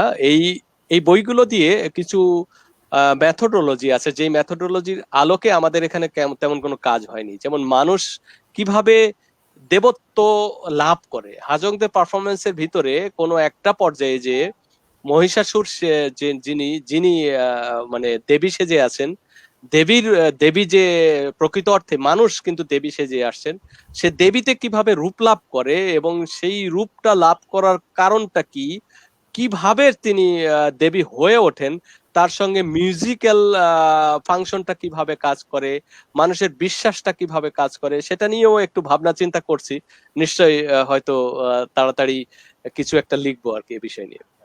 আচ্ছা, আরেকটা আমাদের কবিতা চাকমা সেই সুদূর অস্ট্রেলিয়া থেকে জানতে চেয়েছেন আর কি, যে আদিবাসী সংস্কৃতির উপর জ্ঞান গল্প আচরণ সমৃদ্ধ বাংলা একাডেমিটি আদিবাসী সংস্কৃতি চর্চার বিভাগ খোলা দেরি হলে এখনো ভালো সময়। ডক্টর জাকারিয়ার কাছে প্রশ্ন, আমরা কি বাংলা একাডেমিটি আদিবাসী সংস্কৃতি চর্চায় আদিবাসীদের পূর্ণ সম্পৃক্ততায় এক বিভাগ সৃষ্টি করে এক নতুন দিগন্ত খোলার আশা পেতে পারি কিনা? তিনি কি এ হ্যাঁ, সম্পর্কে বলবেন? খুবই খুবই ভালো একটি প্রশ্ন বা একটা প্রস্তাব দিয়েছেন। এটা অবশ্যই আপনারা যদি প্রস্তাব আকারে দেন, এটা হয়তো আমাদের প্রশাসন আছেন, সরকার আছেন, তারা হয়তো বিবেচনা করে দেখবেন, এবং এটা হওয়া খুব জরুরি। তবে আরেকটি বিষয় বলে রাখি কবিতা চাকমাকে, আসলে বাংলা একাডেমি কিন্তু 1960-এর দশকে প্রচুর মানে আদিবাসী সাহিত্য, লোকসাহিত্য বিশেষ করে সংগ্রহ করেছিল। বিশেষ করে চট্টগ্রাম অঞ্চলের চাকমা ভাষার অনেক সাহিত্য সংগ্রহ করেছিলেন আব্দুস সাত্তার চৌধুরী, চট্টগ্রামের পটিয়ার বিখ্যাত ফোকলোর সংগ্রাহক এবং পুঁথি সংগ্রাহক। তিনি আদিবাসীদের কাছ থেকে যে সরাসরি এগুলো শুনে ইয়ে করতেন। আমার সৌভাগ্য হয়েছে সেগুলোর কিছু আমাদের ফোকলোর সংগ্রহমালার সংকলনে অন্তর্ভুক্ত হয়ে প্রকাশিত এর মাঝে হয়েছে। এই না, আমরা অনেকদিন ধরে এই প্রোগ্রামটা চালাচ্ছি, তো অনেকদিন বলতে এমনিতেই তো আগস্টের দিক থেকেই, তো আগস্টের মাঝখানে আমরা যেটা সবার আগস্ট এবং জুলাই আমরা কিছু কাজ করেছি অনেকের জি, সাথে অনলাইনে। তো সবার যে একটা দাবি যে বাংলা একাডেমি বা আমাদের যে কি বলে ভাষা ইনস্টিটিউট, আমরা যে মাতৃভাষা ইনস্টিটিউট, ওইখানে যদিও বলে থাকেন যে অনেক কিছু হচ্ছে বা করবে, কিন্তু ওই রকম মানে কাজের নমুনা খুব একটা পাওয়া যায় না আর কি। আর জি, জি, পাশাপাশি আপনি তো ফিল্ড লেভেলে যান, তখন দেখছেন যে আসলে আমাদের যে উষায় আগে যে উপজাতীয় সাংস্কৃতিক ইনস্টিটিউট, এখন যেটা কেএনএসআই ক্ষুদ্র নৃগোষ্ঠী মানে সরকারি ভাষায় আর কি, তো ওইগুলাতেও খুব একটা হয় না। তো আমার যেটা প্রশ্ন, এটা আমার দিক থেকে বা আমাদের অনেকের আলোচনা থেকে চলে আসছে যে গত সপ্তাহ কয়েক সপ্তাহ ধরে, যে এই যে ঠিক কি না এড়িয়ে যাওয়া বা অবহেলাও না, আমার একটা একটা এক ধরনের ঘাটতি আছে জানার বা হয়তো সম্পৃক্ত হওয়ার। হ্যাঁ, হ্যাঁ, তো ওইটা থেকে উত্তরণের উপায়টা কি হতে পারে, মানে হ্যাঁ, কিভাবে এটা খুব হ্যাঁ, খুবই ভালো প্রশ্ন করেছেন। আসলে আমাদের মানে অবহেলা নয়, আসলে অজানা। কারণ এই জানানোর পদ্ধতিটাই তো কখনো উদ্যোগ নেওয়া হয়নি, যে আদিবাসীদের ভাষা, সাহিত্য, সংস্কৃতি যে অনেক অনেক বৈচিত্র্যপূর্ণ এবং সেটা প্রেজেন্টেবল। সেক্ষেত্রে আদিবাসীদেরও কিছু কিছু আমি উন্নাসিকতা বলবো। যেমন আমিও কখনো কখনো খুব বিরক্ত হই যে যখন একটা আদিবাসী গোষ্ঠী খুব আধুনিক বাদ্যযন্ত্র বাজিয়ে চাকমা ভাষায় গান করেন, সেটা আমি মেনে নিতে পারি না। আমি চাই যে চাকমা ভাষার গান যদি হয়, সেটা অবশ্যই চাকমা যে নিজস্ব ইনস্ট্রুমেন্ট আছে সেটার আশ্রয়েই গানটা করা উচিত। আর মানে আমরা কিন্তু এটা ভুল বুঝি যে আধুনিকতার ওই নিজের বাদ্যযন্ত্র একটু কিবোর্ড বাজালে আধুনিক হয়ে গেলাম, তা কিন্তু নয়। চাকমা ভাষার আলাদা, চাকমা গানের একটা আলাদা শক্তি আছে, সেই শক্তি তার যে নিজস্ব ইনস্ট্রুমেন্ট আছে তার ভিতর দিয়েই বেরোয়। আমার সৌভাগ্য হয়েছে যে আমি টেলিভিশনের জন্য ডকুমেন্টারিও করেছি আদিবাসীদের উপরে। সেখানে চাকমা, মারমারা, ত্রিপুরা সব কমিউনিটির কিছু কিছু অল্প অল্প নিয়েছিলাম। অন্তরের অচিন পাখি একটি অনুষ্ঠান আমি করতাম সময় টেলিভিশনে, সেখানে দেখিয়েছিলাম। এবং সেখানে কিন্তু অনেক দুর্গম এলাকায় অনেক কষ্ট করে করেছিলাম। কিন্তু এই যে আদিবাসীদের, যেমন আপনাদের পাহাড়ে বাস হচ্ছে, এক একটি বাঁশের এক একটা নাম, এবং সেই এক একটি বাঁশ দিয়ে এক এক ধরনের বাদ্যযন্ত্র হয়। মানে সব বাঁশ দিয়ে এক বাদ্য, মানে সব বাঁশ দিয়ে, মানে একই বাঁশ দিয়ে সব বাদ্যযন্ত্র হয় না। মানে বিভিন্ন বাঁশ দিয়ে বিভিন্ন ধরনের বাদ্যযন্ত্র হয়। এই যে আমি আদিবাসীদের উপরে ডকুমেন্টারি করতে যে যেটা শিখলাম, যে এই যে পাহাড়ে কত ধরনের বাঁশ আছে, এবং প্রত্যেকটা বাঁশের জন্য যে লম্বা বাঁশিটা হয় সেটার জন্য একটা, যেটা হ্যাংরং হয় সেটার জন্য আরেক ধরনের বাঁশ, যেটা এই ফাঁপা বাঁশ দিয়ে বাজায় সেটার জন্য আরেকটা বাঁশ, এবং বাঁশগুলোর নামও আছে। কিন্তু আপনারা যদি এইভাবে মানে ওই যে আমি যেটা বলছিলাম যে নিজেদের কমিউনিটির সাংস্কৃতিক ঐতিহ্য এবং সাহিত্যের যে জায়গাটা আইডেন্টিফিকেশন করে সেটাকে একদম অডিও ভিজুয়াল একটা প্রপোজাল আকারে আমাদের সামনে উপস্থাপন করেন, বা সংস্কৃতি মন্ত্রণালয় বা বাংলা একাডেমিতে এসে একটা উপস্থাপনা করেন আপনারা এসে, তাহলে সেই কাজটা একসেপ্টেবল হতে বেশি সুবিধা হয়। না, ঠিক আছে, হ্যাঁ, ওইটাই আমরাও চিন্তা করছি যে আমরা দুদিক থেকে, কারণ আমরাও আমাদের প্রেজেন্টেশন বলি বা আমরা ওইভাবে, একটা বিষয় হচ্ছে কি, মানে বিশেষ করে মণিপুরি বলেন বা চাকমা বলেন, ত্রিপুরা বলেন, বা আদার যে লিঙ্গুইস্টিক মাইনরিটি বা আদিবাসী ভাষিক যে জনগোষ্ঠী আছে, সবাই কথ্য ভাষা বা লৌকিক, আমরা যেটা বলি না অরাচার বা অরাল লিটারেচার হুম। অভ্যস্ত। হ্যাঁ, তারপরে আবার এই যে লিখিত সাহিত্যের রূপ নেওয়া, তারপরে এই যে আমাদের যে ঠিক আমলাতান্ত্রিকতা না, এক ধরনের এই মানে সিস্টেমেটিক অ্যাপ্রোচটা আমাদের মধ্যে কিন্তু খুবই কম, তাই না? আমাদের জমিও ছিল একদম সামষ্টিক, আমরা যেটা বলি যে হুম। জমি হস্তান্তর আমরা মুখে মুখে হয়। আচ্ছা, আমার এই জমি বা এই দাগন জানি না, কিন্তু ওই এলাকার ওই জায়গাটুকু বলে থাকে যে আজকে থেকে তোমার ওই পরিমাণ টাকাটা নিলাম। এই ধরনের এক ধরনের পারস্পরিক যে বিশ্বাস, এক ধরনের জীবন বুদ্ধির যে পরিবর্তন, হয়তো একটু সময় লাগতেছে, বাট আমরা ওভারকাম করার চেষ্টা করছি। কিন্তু আমরা ওইটাও আশা করি যে আমাদের এই যে সমস্যাগুলো মানে উত্তরণের জন্য আমরা যথাযথ, আপনাদের মতো যারা একটু সংবেদনশীল এবং সুদীজন আছে, আমি বারবার ওটা বলে আসছি, আমরা প্রথম সেই 2000 সাল থেকে আপনাদের যে উপস্থিতি আমাদেরকে যে কত প্রেরণা এবং মানে কি বল এক ধরনের প্রণোদনা হিসাবে কাজ করে, তাই না? এখানে টাকা পয়সার ব্যাপার না, বা এখানে লোভেরও ব্যাপার না, বা কোনো ধরনের মানে কি বলে মানে মানে উপঢৌকন বা কোনো ধরনের মানে ওইটা না। এই যে উপস্থিতিটাই কিন্তু আমাদের কাছে অনেক কিছু। হ্যাঁ, আচ্ছা, আরেকটি বিষয় আমি যোগ করি, আরেকটি বিষয় আমি যোগ করতে চাই, আরেকটা অভিজ্ঞতার কথা। সেটা হলো যে আরেকটি, যেমন আমি এই প্রেজেন্টেবলের কথা বলছিলাম, কিভাবে উপস্থাপন করবেন, সে যেটা আরেকটি কথা আমি বলতে চাই। আপনি যেহেতু বাইরে আছেন, ইন্টারন্যাশনালি কিন্তু আদিবাসীদের, বাংলাদেশের আদিবাসীদের নিয়ে অনেক গবেষণা হয়েছে। আমার জানা মতে এই আপনার মন্ট্রিলে যেখানে আছেন, মন্ট্রিল ইউনিভার্সিটিতে আমি ভুলে গেছি তার নাম, একজন গবেষক আমার সঙ্গে যোগাযোগ করেছিলেন। সে মণিপুরীদের রাস নিয়ে পিএইচডি গবেষণা করছিলেন। আমার টেক্সট গুলো পাঠিয়েছিলাম তাকে। এর বাইরে আমি, হ্যাঁ, এর বাইরে আমি শিকাগো ইউনিভার্সিটিতে অ্যানথ্রোপোলজি ডিপার্টমেন্টে আমার বন্ধু ম্যাথিউ ডিরিস, যে সিলেটের খাসিয়াদের ভাষা নিয়ে পিএইচডি করেছে। এবং খাসিয়াদের ভাষা, ওর বাসায় যে আমি দেখেছি যে আপনাদের ভাষা নিয়ে, বিশেষ করে খাসিয়াদের ভাষা নিয়ে অসাধারণ 200 বছর 300 বছর আগে থেকেই কিন্তু অনেক কাজ হয়েছে। খাসিয়া ভাষায়, খাসিয়া ভাষায় ইয়ে পর্যন্ত লেখা হয়েছে, বাইবেল পর্যন্ত লেখা হয়েছে। খাসিয়া ভাষার ইংরেজি টু খাসিয়া অভিধান লেখা হয়েছে। এবং সেগুলো প্রায় 200 বছর আগেই এই কাজগুলো হয়েছে, এবং সেই কাজ আমি কিন্তু সেটা বাংলাদেশে বসে দেখিনি, সেটা আমি শিকাগোতে যেয়ে দেখলাম যে সেটা এই কাজগুলো হয়েছে। এবং এই গবেষকদের কাজগুলোকেও যদি আপনি বাংলা একাডেমিতে বা জাতীয় মাতৃভাষা ইনস্টিটিউটে আপনারা যদি উল্লেখ করতে পারেন যে আমাদের কাজগুলো তো ইন্টারন্যাশনালি হচ্ছে, এবং আমরা তো তাদেরকেও সাপোর্ট করতে চাই। আসলে আমাদের এখানে তো সাপোর্ট সেন্টারও নাই। আজকে যদি আদিবাসীদের উপরে যারা গবেষণা করতে চায় তাদের যদি একটা সাপোর্ট সেন্টার থাকতো ভালো, তাহলে পৃথিবীর বহু দেশ থেকে বহু গবেষক বাংলাদেশে গবেষণার কাজে আসতেন আদিবাসীদের বিষয় নিয়ে, কিন্তু সেটা তো হয়নি। যেমন এই যে আমি এথনোমিউজিকোলজি বইটা দেখাচ্ছিলাম, এই গবেষকরা এথনোমিউজিকোলজি, সঙ্গীত নৃবিদ্যা যার নাম দিয়েছি আমি বাংলায়, এই গবেষকরা কিন্তু সারা পৃথিবীর এই এথনিক কমিউনিটির ভিতরে থেকে মাসের পর মাস, বছরের পর বছর থেকে তাদের একটা মিউজিক্যাল ইনস্ট্রুমেন্ট, তার সঙ্গে তার সমাজ, রাজনীতি, ভাষা, তার ভূগোল, তার কৃষি পদ্ধতি, তার দর্শন, তার ধর্ম কিভাবে যুক্ত আছে সবকিছুকে ব্যাখ্যা করে তারপরে তারা এই মিউজিক্যাল ইনস্ট্রুমেন্ট, মিউজিক্যাল পারফরমেন্স নিয়ে কথা বলেন। সেই জায়গাটা যদি আমরা একটু মানে একটা সাপোর্ট সেন্টার করতে পারি, আদিবাসী রিসার্চ সাপোর্ট সেন্টার, ইন্টারন্যাশনালি যারা গবেষণা করবে তারা ওই সেন্টারের সঙ্গে যোগাযোগ করবে এবং আপনাদের মাধ্যমে তারা ঢুকবে, এবং আপনারাও তখন একটি করে, যেমন বাইরে আপনি জানেন যে বাইরের বিশ্ববিদ্যালয়গুলো কিন্তু বিভিন্ন বিভাগে এই ধরনের সাপোর্ট সেন্টারের বিজ্ঞাপনও তারা ব্যবহার করে। যেমন আমি ইউনিভার্সিটি অফ শিকাগোতে আমি 5 টাইমস গিয়েছি, সেখানে বহু বিভাগের সঙ্গে আমি যুক্ত আছি। সেখানে মিউজিক, তারপরে আর্ট হিস্ট্রি, তারপরে এই সব অনেক বিভাগের সঙ্গে, বাংলা বিভাগ তো আছেই। যে সেসব বিভাগগুলোতে আমরা যে দেখি যে নোটিশ বোর্ডের আশেপাশে এই ধরনের, যে তুমি কি আফ্রিকাতে অমক জায়গায় কাজ করতে যেতে চাও, তোমার জন্য কিন্তু এই সাপোর্ট সেন্টার আছে, তুমি ওদের সঙ্গে কন্ট্যাক্ট করো।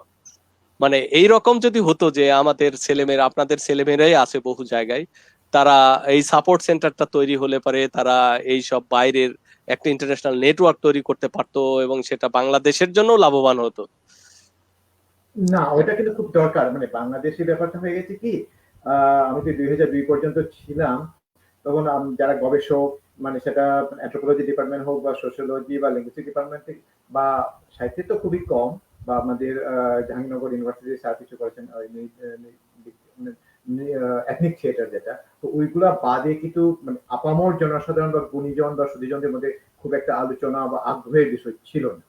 কিন্তু আমি এখানে আসার পর দেখি যে আসলে আদিবাসী ইন্ডিজিনাস লিটারেচার বা ইন্ডিজিনাস নলেজ বা ইন্ডিজিনাস এডুকেশন, একটা জ্ঞানের আলাদা একটা জ্ঞান কাণ্ডই বলা যেতে পারে। অবশ্যই অবশ্যই। হ্যাঁ, তো বাংলাদেশে কিন্তু ওইটার ব্যাপারে একদম, এখন তো 2010-এর পরে কিছুটা কিছুটা হলেও আপনাদের মাধ্যমে হোক বা যে কোনো কারণেই হোক, খুবই ভকাল। হ্যাঁ, তো ওই জন্য বলছি যে ইউনিভার্সিটির স্যারদেরকেও আমি বলছি, বা অনেককেও আমি মানে পার্সোনাল থেকেও যোগাযোগ করেছি, বলেছিও যে সাহিত্যে সোশিয়োলজি শুধুমাত্র এথনোগ্রাফির জন্য না, কি খায় কি করে ওইটা না, এটা একটা না, এখন নলেজ এবং গভীর জায়গাটায় যাওয়া দরকার। হ্যাঁ, তো ওইটা নিয়ে কি করার জন্য বলছে, এই যে ইন্ডিয়াতে আপনি যে খাসির কথা বলছেন, খাসি কিন্তু ইন্ডিয়াতে কিন্তু খুবই প্রতিষ্ঠিত। নেহরু যেটা আমাদের দাদা যেটা বলেন, নর্থ ইস্টার্ন হিল ইউনিভার্সিটি, তো এখানে কিন্তু খাসি একজন কবি আছেন এবং উনি পেঙ্গুইনের হয়ে কাজ করছে। হ্যাঁ, নর্থ ইস্টের একজন খাসি ভাষা এবং ইংরেজি ভাষা উভয় ভাষাতেই লেখেন।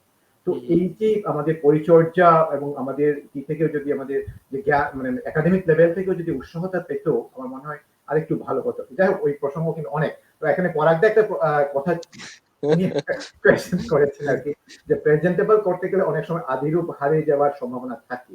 এই বিষয়ে আপনার কি মত, বা আপনার মনে হয় একটু জানতে চাচ্ছেন, বা জাস্ট বিয়ে কমেন্ট, মানে এটা মনে হয় আমার কথাটা বুঝতে পরাগ ভুল করেছে। পরাগ সব বোঝে, কারণ পরাগ খুব মানে জ্ঞানী মানুষ এবং খুব প্রিয় কবি আমার একজন। যেটা হয়েছে, প্রেজেন্টেবল করতে আমাদের একটা প্রচলিত ধারণা আছে, কিন্তু আমার কাছে প্রেজেন্টেবল করার সূত্র ভিন্ন। যেমন আমি আমার মাধ্যমে বেশ কয়েকটা সাংস্কৃতিক দল দেশের বাইরে গিয়েছে।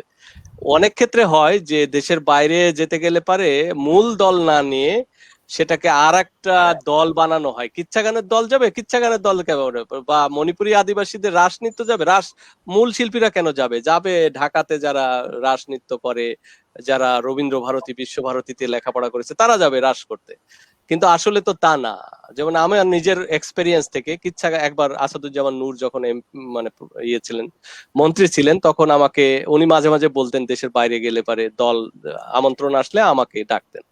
তা আমি মানে নিজে দায়িত্ব নিতাম না, আমি বলতাম যে বাংলাদেশে এই 15টা দল বেস্ট, আপনি এর ভিতর থেকে নিজে সিলেক্ট করেন কোনটা যাবে।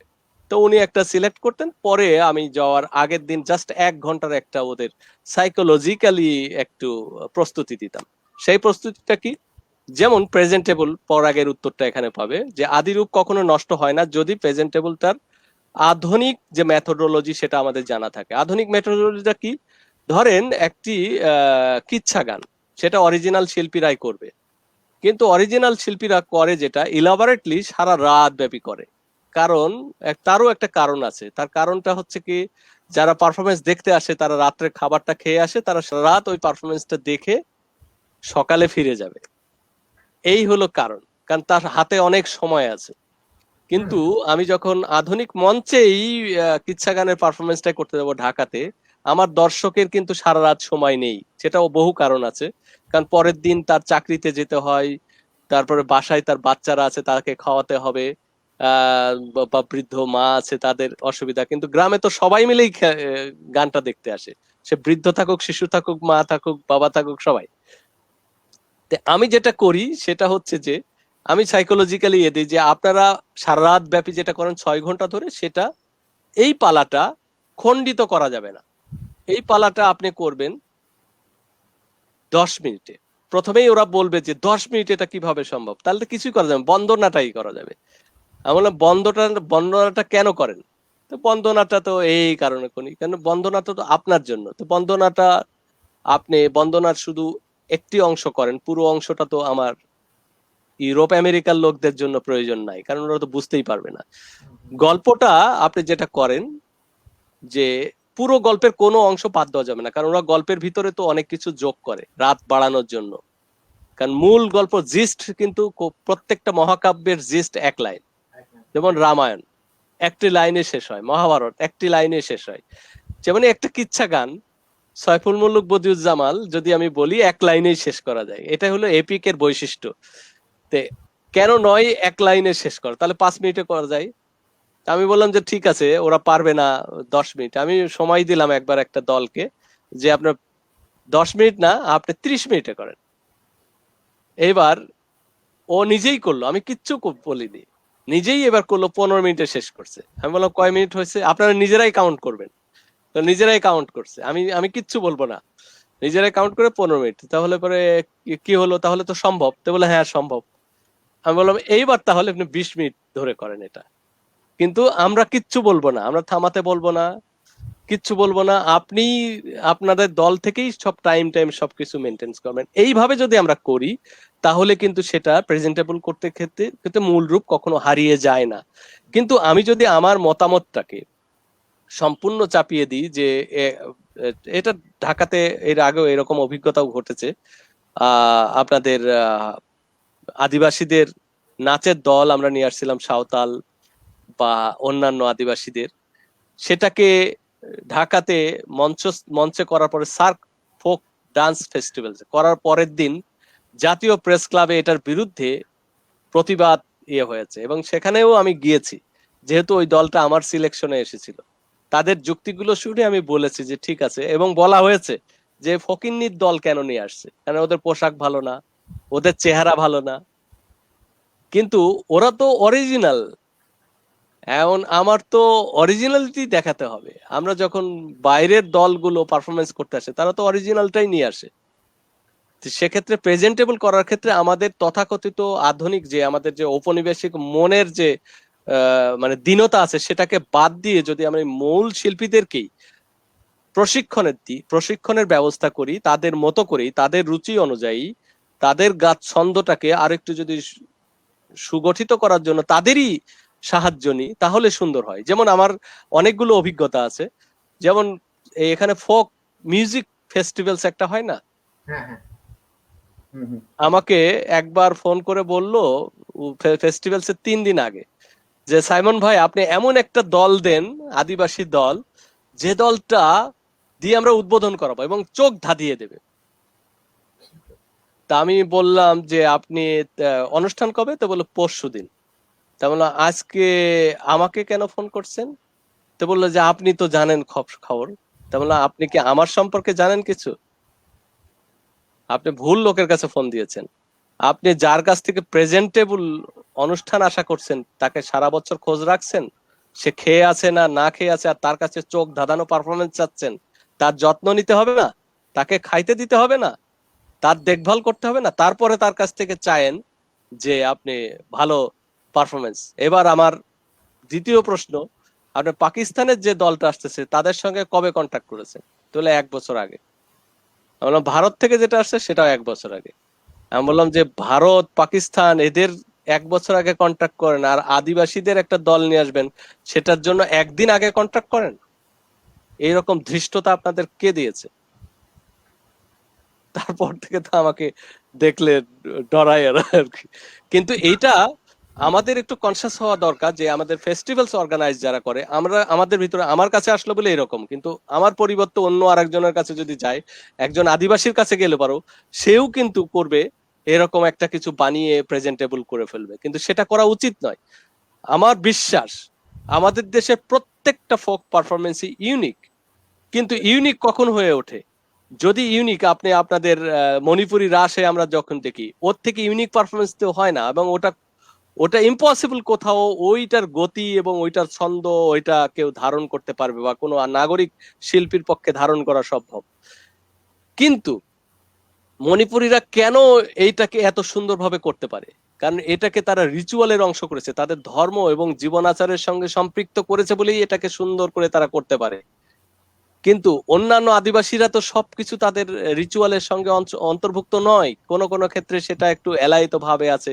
বছরে যেমন মণিপুরী আদিবাসীদের ভিতরে আছে যে তাদের সবকিছুতেই রাস লাগে, ওটা ছেলে জন্ম নিলেও হয়, একজন যদি বিয়ের অনুষ্ঠান হয় সেখানেও হয়, মারা গেলেও হচ্ছে, মানে সব জায়গায় কোনো না কোনো ভাবে রাসের বিষয়গুলো যুক্ত থাকে। সেক্ষেত্রে সবসময় রাসের একটা প্র্যাকটিস ওদের ভিতরে থাকে। কিন্তু অনেক আদিবাসী গোষ্ঠীর ভিতর সবসময় তো এটা হয় না, হয়তো বছরে একবার, তাও খুব শর্ট টাইমে, তখন তাদের দূর দূরান্তে আছে, তারা খুব অভাবী, তারা, তাদের পক্ষে এটা করা সম্ভব না, সেটা অর্গানাইজ করতে গেলে কিছু টাকা পয়সারও তো খরচ হয়। আর এখন তো অর্থের মূল্য খুবই কম, অর্থের মূল্য তো নেই।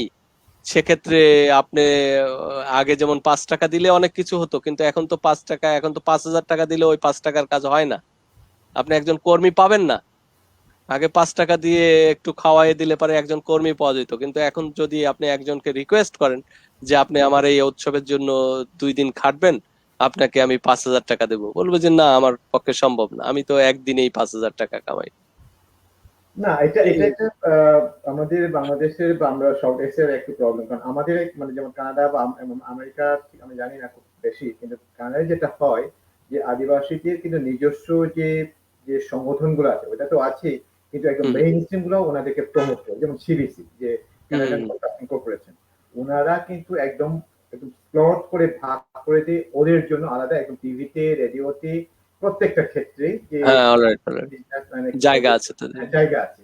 এবং যে যে পারিশ্রমিক আপনি পাচ্ছেন বা মেইন স্ট্রিম একজন শিল্পী যেভাবে পায়, উনারাও তার থেকে সেই বেশি। পায়। একজন বাহ। বাদ্যযন্ত্র বাংলাদেশে আদিবাসী বললেই মনে করে আপনি যেটা বলছেন যে একটা প্রোগ্রাম হবে বা একটা অনুষ্ঠান হবে, হুম ওইখানে কিছু একটা শো করে দেখানো, বা বাংলাদেশে বিশেষ করে জাতীয় পর্যায়ে একটা কিছু হলে ওইখানেও একটু ভালোভাবে দেখানো হয়, হুম কিন্তু টাকা পয়সার ব্যাপারে আপনি যেটা বলছেন ওইটাই। হ্যাঁ, সবাইকে কিন্তু গুরুত্ব দেওয়া হবে, আদিবাসীদেরকে যেমনি তেমনি পারে আইনা মানে আসতে পারাটাও আমাদের জন্য গর্বের বিষয়। আমি একটু আগে যেটা বললাম, কোনো হয় যদি আমাদেরকে উপস্থাপন বা নিজেদের মধ্যে একটু যদি কিটা পাওয়া যায় আমরা খুব গর্বিত মনে করি। ঠিক আছে, হুম এবং হুম ওই সরলতাকে কাজে লাগিয়ে এখন আবার আমাদের মধ্যে ওই প্রবলেমটা হয়ে গেছে। এই যে টাকা পয়সা না হলে তো স্বাভাবিক, আজকে যে বাদ্যযন্ত্র হুম বাজায়, মৃদঙ্গ যে বাজায়, তার তো পরিবার আছে, তাই না? হুম হুম আগে হুম তো ওই ধরনের মাঠ ছিল, জমি ছিল, সবজি ছিল, এত চাহিদাও ছিল না। হুম হুম সেক্ষেত্রে সে সময় হতে সম্ভব। তো এখন সবকিছু কমার্শিয়াল, এই যে সমস্যাগুলা অনেক প্রকট। কিন্তু আমি জানি না যারা যারা ডিসিশন মেকিং লেভেলে আছে বা পলিসি মেকিং লেভেলে আছে, ওনারা কি করছেন বা কিভাবে ভাবছেন ওইটা নিয়ে অবশ্য আপনি যেটা বলছেন আমরা ওইটা নিয়ে আমরা চিন্তা করছি, বিশেষ করে সাহিত্য এবং সংস্কৃতি নিয়ে, শিল্প সাহিত্য সংস্কৃতি নিয়ে। আমরা বাংলাদেশে আদিবাসীদের অধিকার বা জমি বা ভাষার নিয়ে যতটুকু শিক্ষা নিয়ে যতটুকু উচ্চারিত হয় বা যেভাবে আলোচনা হয়, কিন্তু ওই শিল্প সাহিত্য সংস্কৃতি নিয়ে কিন্তু এতটুকু হয় না। হয়তো হয় না। আমার পেছনে কারণটা ওই একই অভাববোধ বা যেটা যেখানে আমি অস্তিত্বেরই প্রবলেম, সেখানে আমি ওইটা নিয়ে হুম, চিন্তা করবো, ওইটা নিয়ে বারবার আমার কাছে করে আসছেন। তো যাই হোক, একটা বিষয় আপনি উত্তর দিতেও পারেন, নাও দিতে পারেন, এটা কিন্তু আমাদের, আপনি জানেন আমাদের এলাকায় কাজ করে, এখানে যেহেতু আপনাকে বেশি অনেকেই ওই প্রশ্নটাও চলে আসে, ওই মণিপুরি প্রসঙ্গ, জাস্ট এক লাইনে এখানে আপনার কোনো ধরনের একাডেমিক বা কোনো কিছু আপনার যে নিজস্ব মতামতটাই দিবেন। অনেকেই যেটা বলেন যে মণিপুরীদের মধ্যে তো দুটো ভাগ, তো আমিও ওইটা নিয়ে আমিও কিছু কাজ করেছি, সেটা আমি এখানে কোনো ধরনের করতে চাচ্ছি না। আপনার অনুমান অনুযায়ী বা আপনার যে কাজের যে যতটুকু করেছেন, ওইখান থেকে আপনি জাস্ট একটু এক লাইনে বলে দিবেন যে যে শান্তকে সে আরো দু একজন যেটা জিজ্ঞেস করতে চাচ্ছেন, যে বাংলাদেশে মণিপুরীদের মণিপুরি ভাষা, এটা কিন্তু এক ধরনের জি, রিপ্রেজেন্টেশনের প্রবলেম আছে। হ্যাঁ, আমরা যেভাবে বাংলাদেশ থেকেই আমরা এখানে যখন আজ বলি যে বাংলাদেশ মানে বাংলা, বা বাংলাদেশ পরিচিত হয় ইন্ডিয়ান বলতে, তো ইন্ডিয়ান হুম, মানে হিন্দি ভাষাকেই শুধু বোঝানো হতো। ঠিক তেমনি হুম, মণিপুর বলতে শুধু মণিপুরি, মানে এটা হলো রিপ্রেজেন্টেশনের প্রবলেম। ঠিক আছে, তো আপনি হুম, আপনার একটু ব্যাখ্যা দিয়ে দেন, তাহলে মনে হয় খুব বেশি এলাবোরেট করার দরকার নেই, যে আসলে হুম। দুটা যে সম্প্রদায়কে আমরা কি এক করবো কিনা, না কিনা আলাদা হয়ে কি করবো কিনা, ওইটা সম্পর্কে আপনার যদি নিজস্ব যদি কোনো চিন্তা বা আপনার যদি কিছু বলারও থাকে, জাস্ট এক দুই লাইন। হ্যাঁ, অবশ্যই আমি আমার নিজস্ব পর্যবেক্ষণের কথাটাই বলবো, এখানে কোনো টেক্সচুয়াল বিষয় না, আমি নিজে যেটা দেখেছি সেটাই বলবো। আসলে আমি কমলগঞ্জের দুইটা কমিউনিটির ভিতরে ফিল্ড ওয়ার্ক করেছি, এবং দুইটা কমিউনিটির ভিতরে যে দুইটা প্রবণতা আছে সেটা স্পষ্টভাবেই দেখা যায়। যেমন আমি দেখি যে বিষ্ণুপ্রিয়াদের ভিতরে শিশুদের যে পরিমাণ অংশগ্রহণ, এবং সেই সঙ্গে নারীদের যে অংশগ্রহণের স্বতঃস্ফূর্ততা, এবং হয়তো তাদের পরিমাণও একটু বেশি বিষ্ণুপ্রিয়াদের, কিন্তু সেই সেই জায়গা থেকে যদি প্যারালালি দেখি মৈতৈ মণিপুরীদের পারফরমেন্সে, যখন আমি দেখে গেছি রাসলীলায়, এবং সেখানে আমি অতিরিক্ত একটি পারফরমেন্স দেখেছি, সেটা আমার আলোচনার ভিতরে বলেছিলাম, যে মহাভারতের পারফরমেন্স, যেটা কখনোই বিষ্ণুপ্রিয়াদের ভিতরে দেখিনি বা শুনিও নি কখনো। সেটা দেখেছি অতিরিক্ত। এছাড়া যেমন আহ রাখাল নৃত্যের বিষয়টাই যদি বলি, রাখাল নৃত্যে বিষ্ণুপ্রিয়ারা যেখানে শিশুরা অভিনয় করছে, সেখানে আমি মৈতৈদের ভিতরে দেখেছি রাখাল নৃত্যে বয়স্করাই শিশু সেজে অভিনয় করছে। সেক্ষেত্রে আমরা দেখি যে সংস্কৃতির দুইটা যে প্রবাহমান ধারার যে একটি বিচ্ছিন্নতা, একটি যে আলাদা আলাদা রূপ আমরা দেখি। আরো গভীরে ভাষার দিক থেকে তো অবশ্যই একটু আলাদা আছে, সেটা যারা ভাষা বিশেষজ্ঞ তারা আরো আমার থেকে বেশি ভালো বলতে পারবেন। আমি যেহেতু পারফর্মিং আর্টের লোক, আমি পারফরমেন্সের জায়গা থেকেই বললাম। আর ভাষার জায়গাটা আমার চোখে যেটুকু ধরা পড়ছে, সেখানে দেখেছি যে না, আম, আহ, বিষ্ণুপ্রিয়াদের ভাষা এবং মৈতৈদের ভাষা একদমই ভিন্ন, কিছুটা ভিন্ন। সেটা সেটা আমার প্রণমোহী বঙ্গমাতার দুইটা পার্ট যদি আপনি পড়েন, মৈতৈ মণিপুরী এবং বিষ্ণুপ্রিয়া মণিপুরীর দুইটা রাসের যে বর্ণনা আছে, সেখানে ওদের যে মূল গানগুলোর যে বাণী আমি দিয়েছি, সেটা একদমই ভিন্ন, সেটা একটার সঙ্গে একটার কোনো মিলই পাওয়া যায় না। এই জায়গা থেকে মানে আমরা বলে থাকি। আর এমনি ঐতিহাসিক ভাবে বিভিন্ন টেক্সটেও সেগুলো নিয়ে আলোচনা হয়েছে।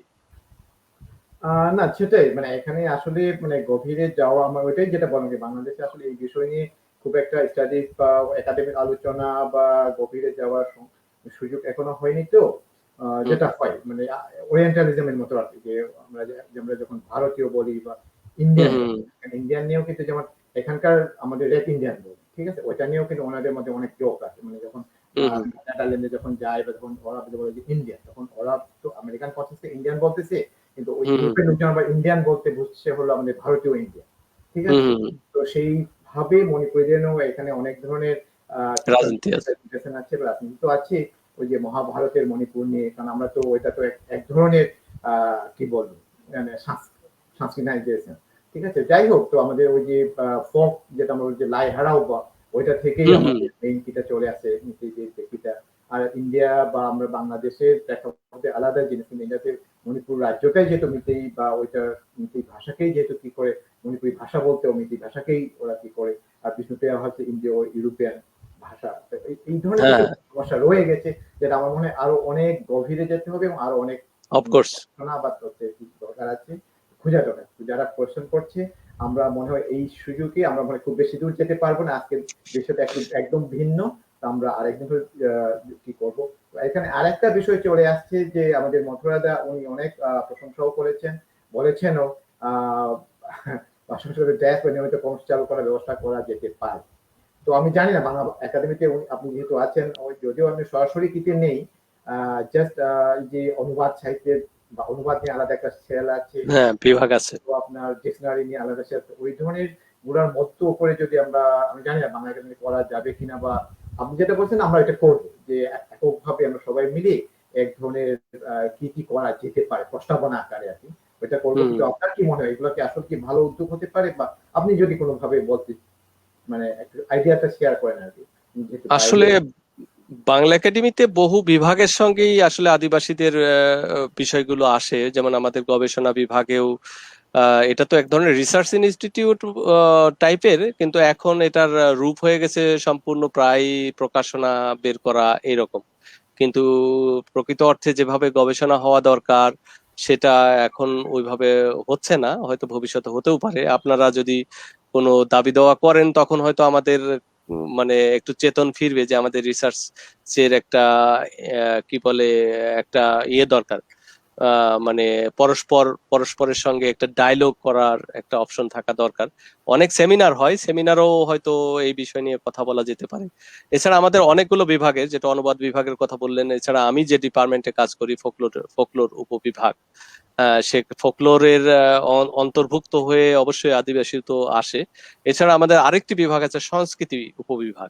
সংস্কৃতি উপবিভাগের ভিতরেও কিন্তু সুনির্দিষ্টভাবে কোনো মানে বলা নেই যে শুধু বাঙালি সংস্কৃতি, ওখানে কিন্তু বাংলাদেশের সবকিছুই আমরা অন্তর্ভুক্ত করি।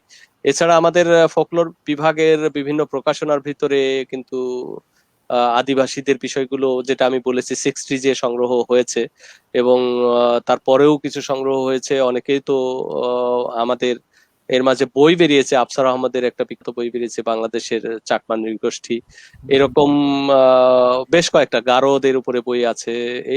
মানে এটা কিন্তু যে বাংলা একাডেমিতে একবার কিছু করে না তা নয়, এটা কিন্তু কন্টিনিউয়াসলি একটা প্রসেসের ভিতরে আছে।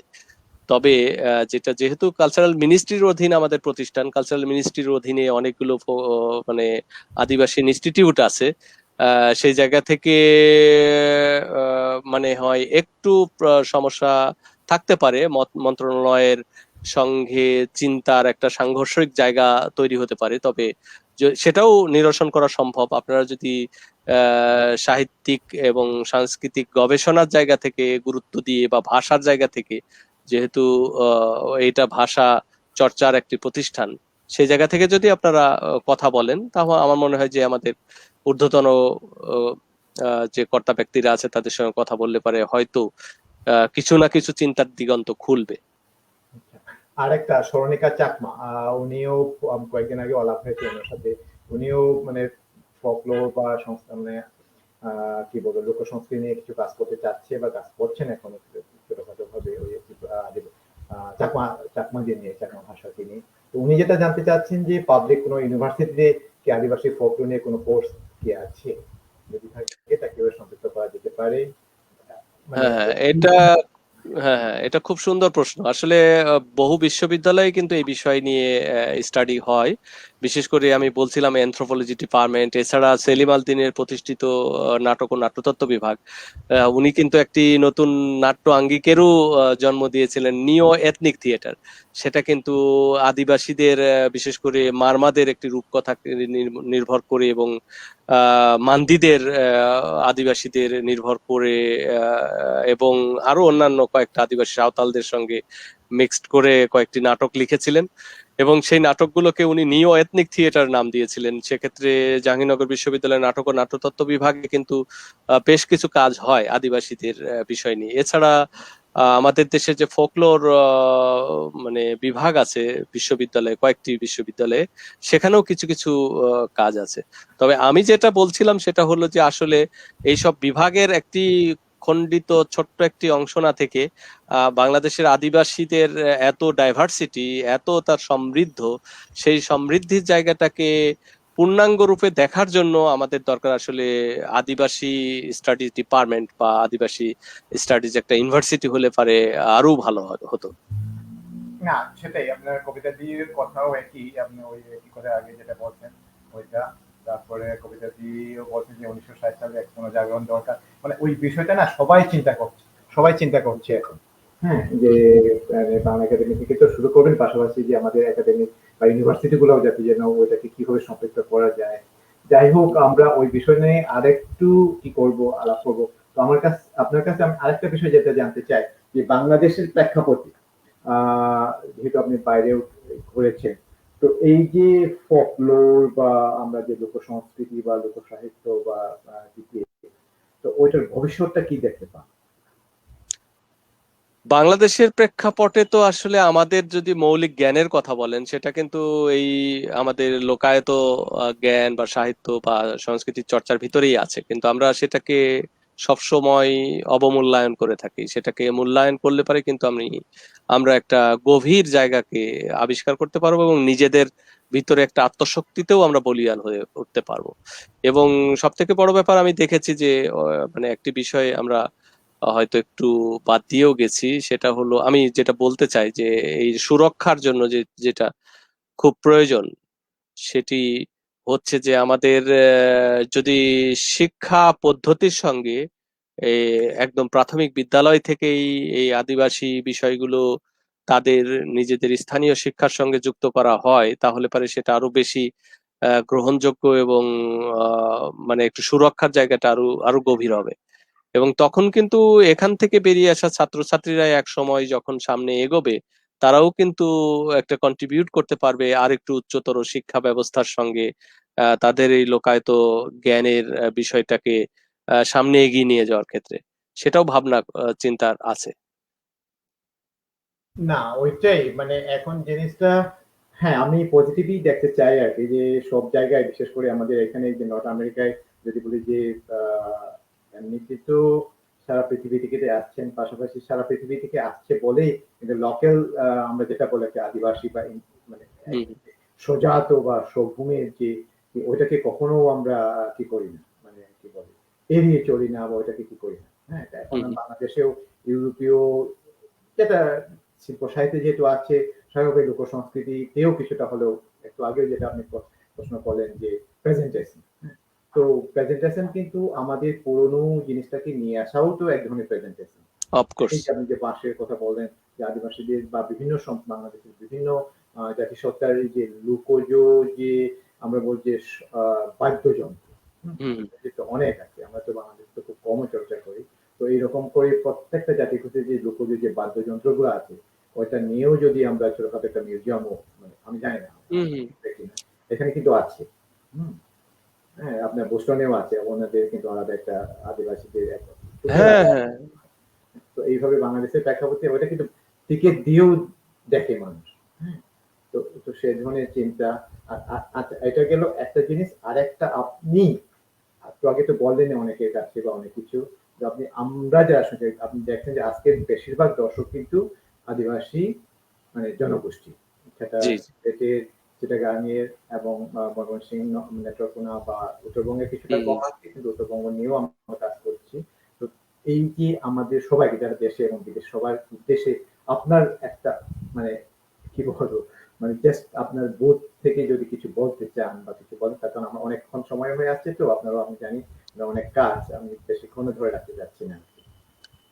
হ্যাঁ, অবশ্যই। আমার জায়গা থেকে যদি আমি কথা বলি, সেটা হলো আমি যেটা দেখি যে আদিবাসীদের জীবন যাপন, তাদের যে বিভিন্ন ধরনের সাংস্কৃতিক ঐতিহ্যের ভিতরে একটি শক্তি আছে, সেই শক্তির জায়গাটা যদি আপনারা সবাই নিজের মতো করে আঁকড়ে ধরে নিজস্বতাকে প্রকাশ করতে পারেন, সেটা কিন্তু আমাদের কাছেও আপনারা একটা শ্রদ্ধার স্থান মানে পৌঁছাতে পারবেন, শুধু জাতীয়ভাবে না, এটা আন্তর্জাতিক পর্যায়েও। আমি বারবারই দেখেছি, যেমন ভাষার বিষয়টা নিয়ে আপনি যদি আপনার মাতৃভাষাটাকেই সুন্দরভাবে চর্চা করতে পারেন, আপনি অবশ্যই সম্মানিত হবেন। যেমন আমি নিজেই নিজের কথাই যদি বলি, আমি ওই বললাম যে 10টি দেশ ঘুরেছি এবং আমেরিকারই 6টি বিশ্ববিদ্যালয়ে বক্তৃতা করেছি, কিন্তু কোনো বিশ্ববিদ্যালয়ে আমি কিন্তু ইংরেজিতে কোনো বক্তৃতা দেইনি। আমি আমার মাতৃভাষায় বাংলাতেই বক্তৃতা দিয়েছি এবং ওরা কিন্তু এটাকেই এনজয় করে। আমি জিজ্ঞাসা করেছি কোন ভাষায় দিতে, তো তুমি তোমার মাতৃভাষাতেই দিবে, কারণ তুমি তো তোমার মাতৃভাষাতেই তোমার নিজেকে সব থেকে বেশি এক্সপ্রেস করতে পারবে। আমরা তো তোমাকে জানতে চাই, এটা কিন্তু আমেরিকানদের কথা, ইউরোপিয়ানদের কথা। আমরা তোমাকে নিয়ে এসেছি তোমাকে বোঝার জন্য, তোমাকে জানার জন্য। তোমার ভাষা আমাদের জন্য সমস্যা নয়, তোমার ভাষা আমরা অনুবাদ করে নেবো, আমাদের এক্সপার্ট আছে, সে তোমার পাশে থাকবে, সে তোমার কথা অনুবাদ করবে। তো এইভাবে কিন্তু আদিবাসীরাও যদি তাদের নিজেদের মাতৃভাষাকে চর্চা করে তাদের যে নিজেদের মৌলিক জ্ঞানের যে জায়গাটা আছে সেটাকে যদি মানে নিরন্তর, শুধু বিচ্ছিন্ন ভাবে না, মানে একদম ক্রমাগত ভাবে, আমি যেমন প্রণমহী বঙ্গমাতার কাজ করছি, মানে একদম ক্রমাগত ভাবে কাজটা করছি করছি করছি করতে করতে কিন্তু একটি জায়গায় কিন্তু মানুষের ভিতরে একটি ধারণা বদলে যাবে। সেই জায়গাটা পৌঁছানোটা খুব জরুরি। কিন্তু আমরা যদি বিচ্ছিন্ন ভাবে একটু কাজ করে আমার মূল্যায়ন হচ্ছে না, আমি ছেড়ে দিয়ে চলে গেলাম, তাহলে কিন্তু আপনার মূল্যায়ন কখনোই হবে না। আপনাকেও কিন্তু একটু একটু জিদ নিয়ে, একটু ইয়ে নিয়ে কিন্তু কাজটা করতে হবে, দায়িত্ব নিয়ে, যে হ্যাঁ আমি খুব প্রত্যয় নিয়ে কাজ করব, আমি আমার এই জাতিগোষ্ঠীর এই ভাষা এই সংস্কৃতিকে প্রতিষ্ঠা এবং জাতীয় এবং আন্তর্জাতিক পর্যায়ে এর পরিচিতিকরণের ক্ষেত্রে আমার একটা ভূমিকা থাকবে। সেই জায়গাটা যদি থাকে, অবশ্যই আমার মনে হয় যে আমরাই তো ধন্য হব। যার কারণ আমি দেখেছি যে আমি বাংলা সাহিত্যের গবেষণা করতে যে আমাকে তো বাংলা সাহিত্যের আদি রূপকে অন্বেষণ করতে গিয়ে বারবার তো ফিরে যেতে হয়েছে সেই আদিবাসীদের কাছে, এবং তারাই তো বাংলা ভাষা সাহিত্যের আদি রূপটাকে, আদি ধর্মটাকে রক্ষা করেছেন। যেমন এই ভূখণ্ডের আদিতে সব মানুষ ছিল বৌদ্ধ, এটা আমার কথা নয়, ডক্টর মোহাম্মদ শহীদুল্লাহর কথা। তারপরে তারা হয়েছে হিন্দু, তারপরে তারা হয়েছেন মুসলিম, কিন্তু আদি রূপ তো সে বৌদ্ধ। বৌদ্ধ জাতিগোষ্ঠী তো আদিবাসীরা, এদেশের অনেক আদিবাসীরা বৌদ্ধ, এবং তাদের ভিতরে তো আমাদের প্রাচীন যে সাহিত্যিক সাংস্কৃতিক, আমাদের যে দর্শন, আমাদের যে ভক্তি, আমাদের যে লোকায়ত জ্ঞানের যে চর্চা, সেটাকে তো সেখানে সেখানে সেখানে কিন্তু চর্চা প্রবাহিত হচ্ছে। সেটা হয়তো তারাও কনসাস না, এবং আমরা যারা গবেষক তারাও কনসাস না, কিন্তু যদি আমরা একটু বিশ্লেষণের পথ দিয়ে যাই, নিশ্চয়ই সেটাকে আমরা খুব বড় করে দেখতে পাই। সেটাই। তো না, এখন এখন ব্যাপারটা হচ্ছে কি, আমাদের মধ্যেও এই যে শিক্ষিত যেটা হয় বাংলা সাহিত্য, মানে বাংলা ভাষীর কাছে ক্ষেত্রে যেটা হয় যে প্রথমে যখন ইউরোপীয় শিক্ষায় শিক্ষিত হয়, তখন কিন্তু নিজেদের ভাষা বা নিজেদের লোক সংস্কৃতিকে একটু এড়িয়ে যাওয়া বা একটু ওই হম যে হম। মানে এক ধরনের মানে হীনমন্যতা বোধ ওইটাও কাজ করে হয়তো, জানি না। তো আমরা আশা করবো যে আপনি যে দিকগুলো বলেছেন, যে বিষয়গুলো বলেছেন, খেয়াল করবো বা কি করবো, কারণ আমরা নিজেদের শ্রদ্ধা, মানে নিজেদের শিল্প সাহিত্য সংস্কৃতিকে যদি শ্রদ্ধা না করি, নিজের ভাষাকে নিজেদের গানকে যদি কি না করি, শ্রদ্ধা না করি বা নিজে না ভালোবাসি, কেউ তো করে দিবেন না। আমরা ওইটাতে না একমত। না। আমরা হ্যাঁ ওইটাতে ঠিক। একমত। তো আরেকটা বিষয় যেটা আপনি একটু বলেছেনও, যে বাংলাদেশের তো বাংলাদেশ স্বাধীন হয়েছে 50 ইয়ার্স, মানে 50 বছর, এবার 50 বছর পূর্ণ হলো। যদিও দেশ হিসাবে আমরা বলবো যে 50 বছর খুব বেশি দিন না। তো আপনি জাস্ট আমাদের হয়ে আর কি, যারা এখন, কারণ এইগুলা কিন্তু আমরা সবার কাছেই বলবো, কারণ আমরা পরবর্তীতে ওইগুলাকেই আমরা যারা কথা বলছি, আপনি যেগুলো বলছেন ওইটা আমরা লিখিত ভাবে আমরা একটা বই আকারে এবং একটা মানে একটা সংকলন বের করতে চেষ্টা করছি। তো যারা আমরা বলবো শুধু মহল না, আমরা যারা সরাসরি সম্পৃক্ত, মানে আপনি একটু আগে বলেন যে সংস্কৃতি মন্ত্রণালয়, তারপরে হলো শিক্ষা মন্ত্রণালয় বা ইউনিভার্সিটি গুলা, বা এই যে বিভিন্ন ধরনের যে মন্ত্রণালয়গুলো আছে নিশ্চয়ই। যারা আদিবাসীদের নিয়ে কাজ করছেন, হ্যাঁ, আমি জানি না কোন কোন মন্ত্রণালয়ে কাজ করছে, বা যারা মানে একদম আমাদের একাডেমিশিয়ান যারা আছে, ওনাদের সম্পর্কে বা ওনাদেরকে, আদিবাসীদের সাথে যেহেতু আপনি অনেকদিন ধরে কাজ করছেন, তো আপনার অভিজ্ঞতা থেকে যদি কিছু বলেন যে ওনারা কিভাবে আমাদেরকে সহযোগিতা করতে পারে, বা কি মানে কোন ক্ষেত্রে কিভাবে ওনাদের কাছ থেকে আমরা কি পেতে পারি, বা ওনারা কি করা উচিত। হ্যাঁ, এটা খুবই গুরুত্বপূর্ণ প্রশ্ন এবং খুব ভালো প্রশ্ন আসলে। আমাদের, আমি যেটা বলছিলাম, ইউনেস্কো কনভেনশনের বরাত দিয়ে, যে ইউনেস্কো ইনটেনজিবল কালচারাল হেরিটেজ যে কনভেনশন আছে, সেই কনভেনশনের ভিতরে কিন্তু সুস্পষ্টভাবে উল্লেখই আছে যে রাষ্ট্রের দায়িত্বের ভিতরে পড়ে এই রাষ্ট্রের যে জনগোষ্ঠী আছে তাদের সাংস্কৃতিক ঐতিহ্য সুরক্ষা করা। শুধু ইউনেস্কো কনভেনশন না, আমাদের সংবিধানের ভিতরেও আছে, যে সংবিধানের একটা ক্লজই আছে সাংস্কৃতিক ঐতিহ্য রক্ষার যারা ধারক বাহক তাদেরকে রাষ্ট্র পৃষ্ঠপোষকতা করবে। কিন্তু সেই ক্লজটা দিয়ে, সেই পয়েন্টটা দিয়ে, সেই অনুচ্ছেদটা দিয়ে কিন্তু আমরা কিন্তু সেইভাবে কাজ করিনি। কারণ শুধু রাষ্ট্রের সংবিধানের ভিতরে এই লাইনটা লেখা আছে, কিন্তু আমরা তো কখনো নিজেদেরকে প্রকাশ করিনি যে আমি এই সংস্কৃতির, এই দেশের একজন মানুষ, এবং আমার কমিউনিটি এই সংস্কৃতি ঐতিহ্য চর্চা করে এবং দীর্ঘদিন ধরে এটা এটা চর্চা করে আসছে। এটা সুরক্ষার দায়িত্ব রাষ্ট্রের, এবং সেই দায়িত্ব আপনারা বুঝে নিন, আমরা দাবি করি যে আমাদের সুরক্ষার ব্যবস্থা করুন। সেই জায়গা থেকে যদি কথা বলা যায়, তাহলে আমার মনে হয় যে আলোচনাটা, এই ধরনের আলোচনার একটা অর্থ থাকে। এবং অবশ্যই আপনাদের ভিতরে একটা ইউনিটি যদি তৈরি হয়, ইউনিটি তৈরি হলে পারে সেই ইউনিটির ভিত্তিতে আমি যেটা বলবো যে ইউনেস্কো কনভেনশনের যে প্রেসক্রাইব ফরম্যাট আছে, সেই ফরম্যাট অনুযায়ী আপনারা যদি এই যে লোকজ সংস্কৃতি, আপনাদের নিজস্ব ঐতিহ্যবাহী সংস্কৃতি শনাক্তকরণ করে সেটার ফর্মটা তৈরি করে সেটা যদি আমাদের কালচারাল মিনিস্ট্রিতে দেন, তাহলে অবশ্যই সেটা অ্যাকসেপ্টেবল হবে। এবং যখন আহ মানে আমাদের জাতীয় সাংস্কৃতিক ঐতিহ্যের তালিকায়, রাষ্ট্রীয় তালিকায় আদিবাসীদের সাংস্কৃতিক ঐতিহ্যের বিষয়গুলো, উপাদানগুলো যুক্ত হবে, যুক্ত হওয়ার সঙ্গে সঙ্গে কিন্তু রাষ্ট্র বাধ্য আপনাকে সুরক্ষা দিতে। কিন্তু ওই যে যেটা আপনি বলছিলেন যে আপনি নিজে কিছুই করবেন না, কিন্তু আপনার মুখে কেউ খাবার তুলে দেবে, সেটা তো হতে পারে না, অসম্ভব। আপনাকে করতে হবে, আপনাকে আপনার কাজটা শেষ করার পরে আপনি তারপরে দাবি করতে পারেন যে হ্যাঁ, এখন তো তালিকাভুক্ত আমি, আমার সংস্কৃতি তালিকাভুক্ত, রাষ্ট্রের তালিকাভুক্ত, রাষ্ট্রের ন্যাশনাল ইনটেনজিবল কালচারাল হেরিটেজের তালিকাভুক্ত। তখন কিন্তু রাষ্ট্র নিজেই সংরক্ষণের দায়িত্ব নেবে, এবং সেই কাজটাই মানে সায়েন্টিফিক্যালি করা শুরু করা উচিত। এবং এক্ষেত্রে অবশ্যই আমি আপনাদেরকে অনুরোধ করব যে আমি একটা জার্নাল করি, Bhavnagar international journal for Bengal studies. সেখানে কিন্তু আমরা এই ইউনেস্কো কনভেনশনের সবগুলো কনভেনশন এর মাঝে বাংলায় অনুবাদ করেছি। ইংরেজিতে তো আছেই, ইউনেস্কোর ইয়েতে পাবেন। এবং বাংলার এই অনুবাদটা নিয়ে যদি আপনারা একটু দেখেন, দেখে সেটাকে পাঠ করে আপনাদের কর্মপদ্ধতিটা কি হতে পারে, এবং সেই কর্মপদ্ধতিটা শেষ করার পরে আমিও আপনাদের সঙ্গে থাকতে রাজি আছি। তারপরে যদি আমাদের মন্ত্রণালয়ের সঙ্গে কথা বলতে হয় সেটাকে নথিভুক্ত করার জন্য, সেটা আমরা যেতে পারি, যে আমরা সেটাকে ন্যাশনাল তালিকার অন্তর্ভুক্ত করার ব্যবস্থা করতে পারি। এবং অন্তর্ভুক্ত হলেই কিন্তু সুরক্ষার প্রসঙ্গটা আসবে, এবং তখন কিন্তু আপনি নিজেকে নিজে আর অবহেলা করবেন না, নিজেও তখন সচেতন হবেন। হ্যাঁ, মূলত দায়িত্বটা আমাদেরকে নিতে হবে। এটা হলো প্রথম কথা, যে দায়িত্ব আমাদেরকে নিতে হবে। না, ওইটা ঠিক আছে। হ্যাঁ, ওইটা নিয়েই আমরা বিভিন্নভাবে কাজ করছি বা মানে আলোচনা চলতেছে। তো ওইটাতেও আমাদের খামতি আছে বা ঘাটতি আছে। তো এর সাথে সাথে আমরা যেটা বলতে চাই যে আমরা যারা এটা নিয়ে যারা গবেষণা করছেন বা যারা নীতি নির্ধারণী পর্যায়ে যারা আছেন বা সরাসরি ইমপ্লিমেন্টেশন পর্যায়ে আছেন, ওনাদের সুবিধাও আমরা কামনা করছি। আর সর্বশেষ আমি যেটা বলবো যে এই যে আপনার অনেক দিন ধরে, দীর্ঘদিন ধরে তো আপনি তো লালন অনেক কাজ করছেন, আই নো, মানে ওইটা বললে শেষ হবে না। আমরা অনেক কাজ, অনেক এই যে টিমের ফোক আছে, গান নিয়ে, তারপরে নাটক, অনেক কিছু করার মধ্যেও যে আদিবাসীদের এইটা চলে আসার পিছনের কারণটা কি, আর এতদিন ধরে কাজ করার পরে আপনার যে মানে অভিজ্ঞতা, সেটা অম্লমধুর হতে পারে, ওইটুকু বলে সবাই শোনার হয়ে আছে।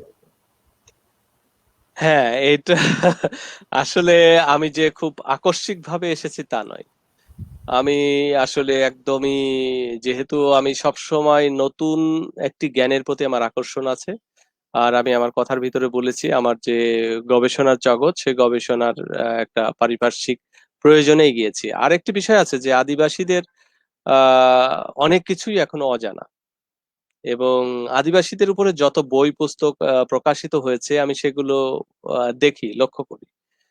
কিন্তু লক্ষ্য করার পরে আদিবাসীদের সঙ্গে যখন আমার পরিচয় হয়, তখন আমি নতুন কিছু দেখতে পাই, নতুন কিছু জানতে পারি, নতুন কিছু পর্যবেক্ষণ পাই। সেক্ষেত্রে আমার মনে হয় যে যেহেতু অনেক গ্যাপ রয়ে গেছে আদিবাসী গবেষণায়, সেই গ্যাপটা যেটুকু আমার অবজারভেশনে ধরা পড়ছে সেটুকু আমি পূর্ণ করতে পারি। সেই জায়গা থেকেই মূলত আমি কাজ করি। যেমন প্রফেসর আফসার আহমেদ আমার এমফিল সুপারভাইজার ছিলেন। তিনি চাকমা নৃগোষ্ঠী নাট্য নিয়ে গবেষণা করেছেন, কিন্তু তিনি কখনোই বুদ্ধ নাটকের, এই বৌদ্ধ কীর্তনের এই ফর্ম নিয়ে কাজ করেননি, তার লেখায় কোথাও নেই। বা জামিল আহমেদের কাজ আছে, তার লেখার ভিতরেও এটা নিয়ে কাজ নেই। বা হাজংদের মহিষাসুর বধ নিয়ে, কোথাও এটা নিয়ে লেখা নাই।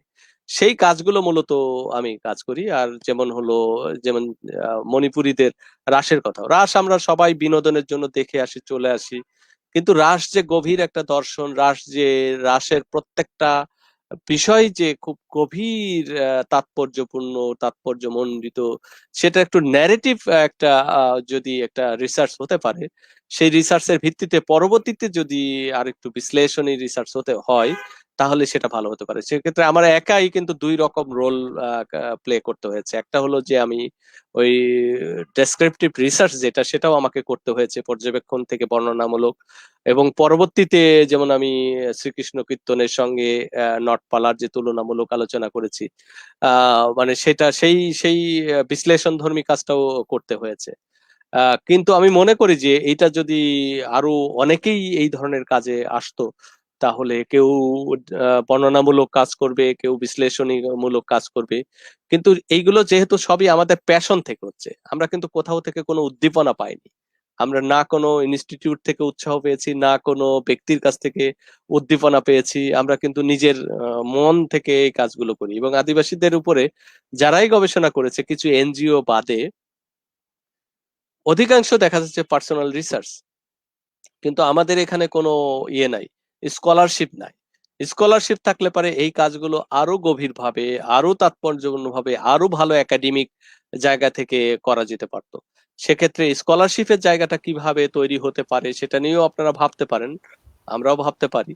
এবং সেটা মানে সরকারকেও কিভাবে রাজি করানো যেতে পারে, বিভিন্ন ভাবে স্কলারশিপ থাকতে পারে।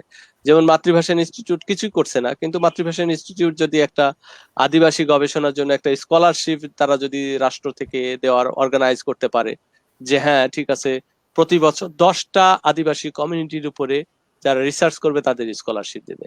যেমন কেউ যদি চাকমাদের উপরে রিসার্চ করে, তাদেরকে স্কলারশিপ দেবে, তারা প্রপোজাল দিবে, রিসার্চাররা প্রপোজাল একসেপ্টেড হলে সে টাকা পাবে এবং সে কাজ করবে। এবং সেটা থাকবে 1 বছর না, 2 বছর না, 3 বছর, 5 বছর ব্যাপী একটি চাকরির মতো একটি গবেষণা কর্ম থাকবে।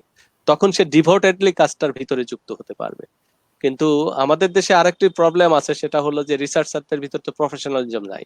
আজকে ইউরোপ আমেরিকাতে যেভাবে রিসার্চাররা প্রফেশনালিজম আছে, সেটাও সমস্যা হয়। আমাদের বাংলা একাডেমিতে অনেক মানে অনেক ক্ষেত্রে ব্যর্থ হয়েছে এই স্কলারশিপ দিতে, যে অনেক গবেষণা বৃত্তি আছে, কিন্তু সেই বৃত্তিগুলো কখনোই কার্যকরী হয়নি, কারণ একজন গবেষক পার্ট টাইম রিসার্চ করতে আসে।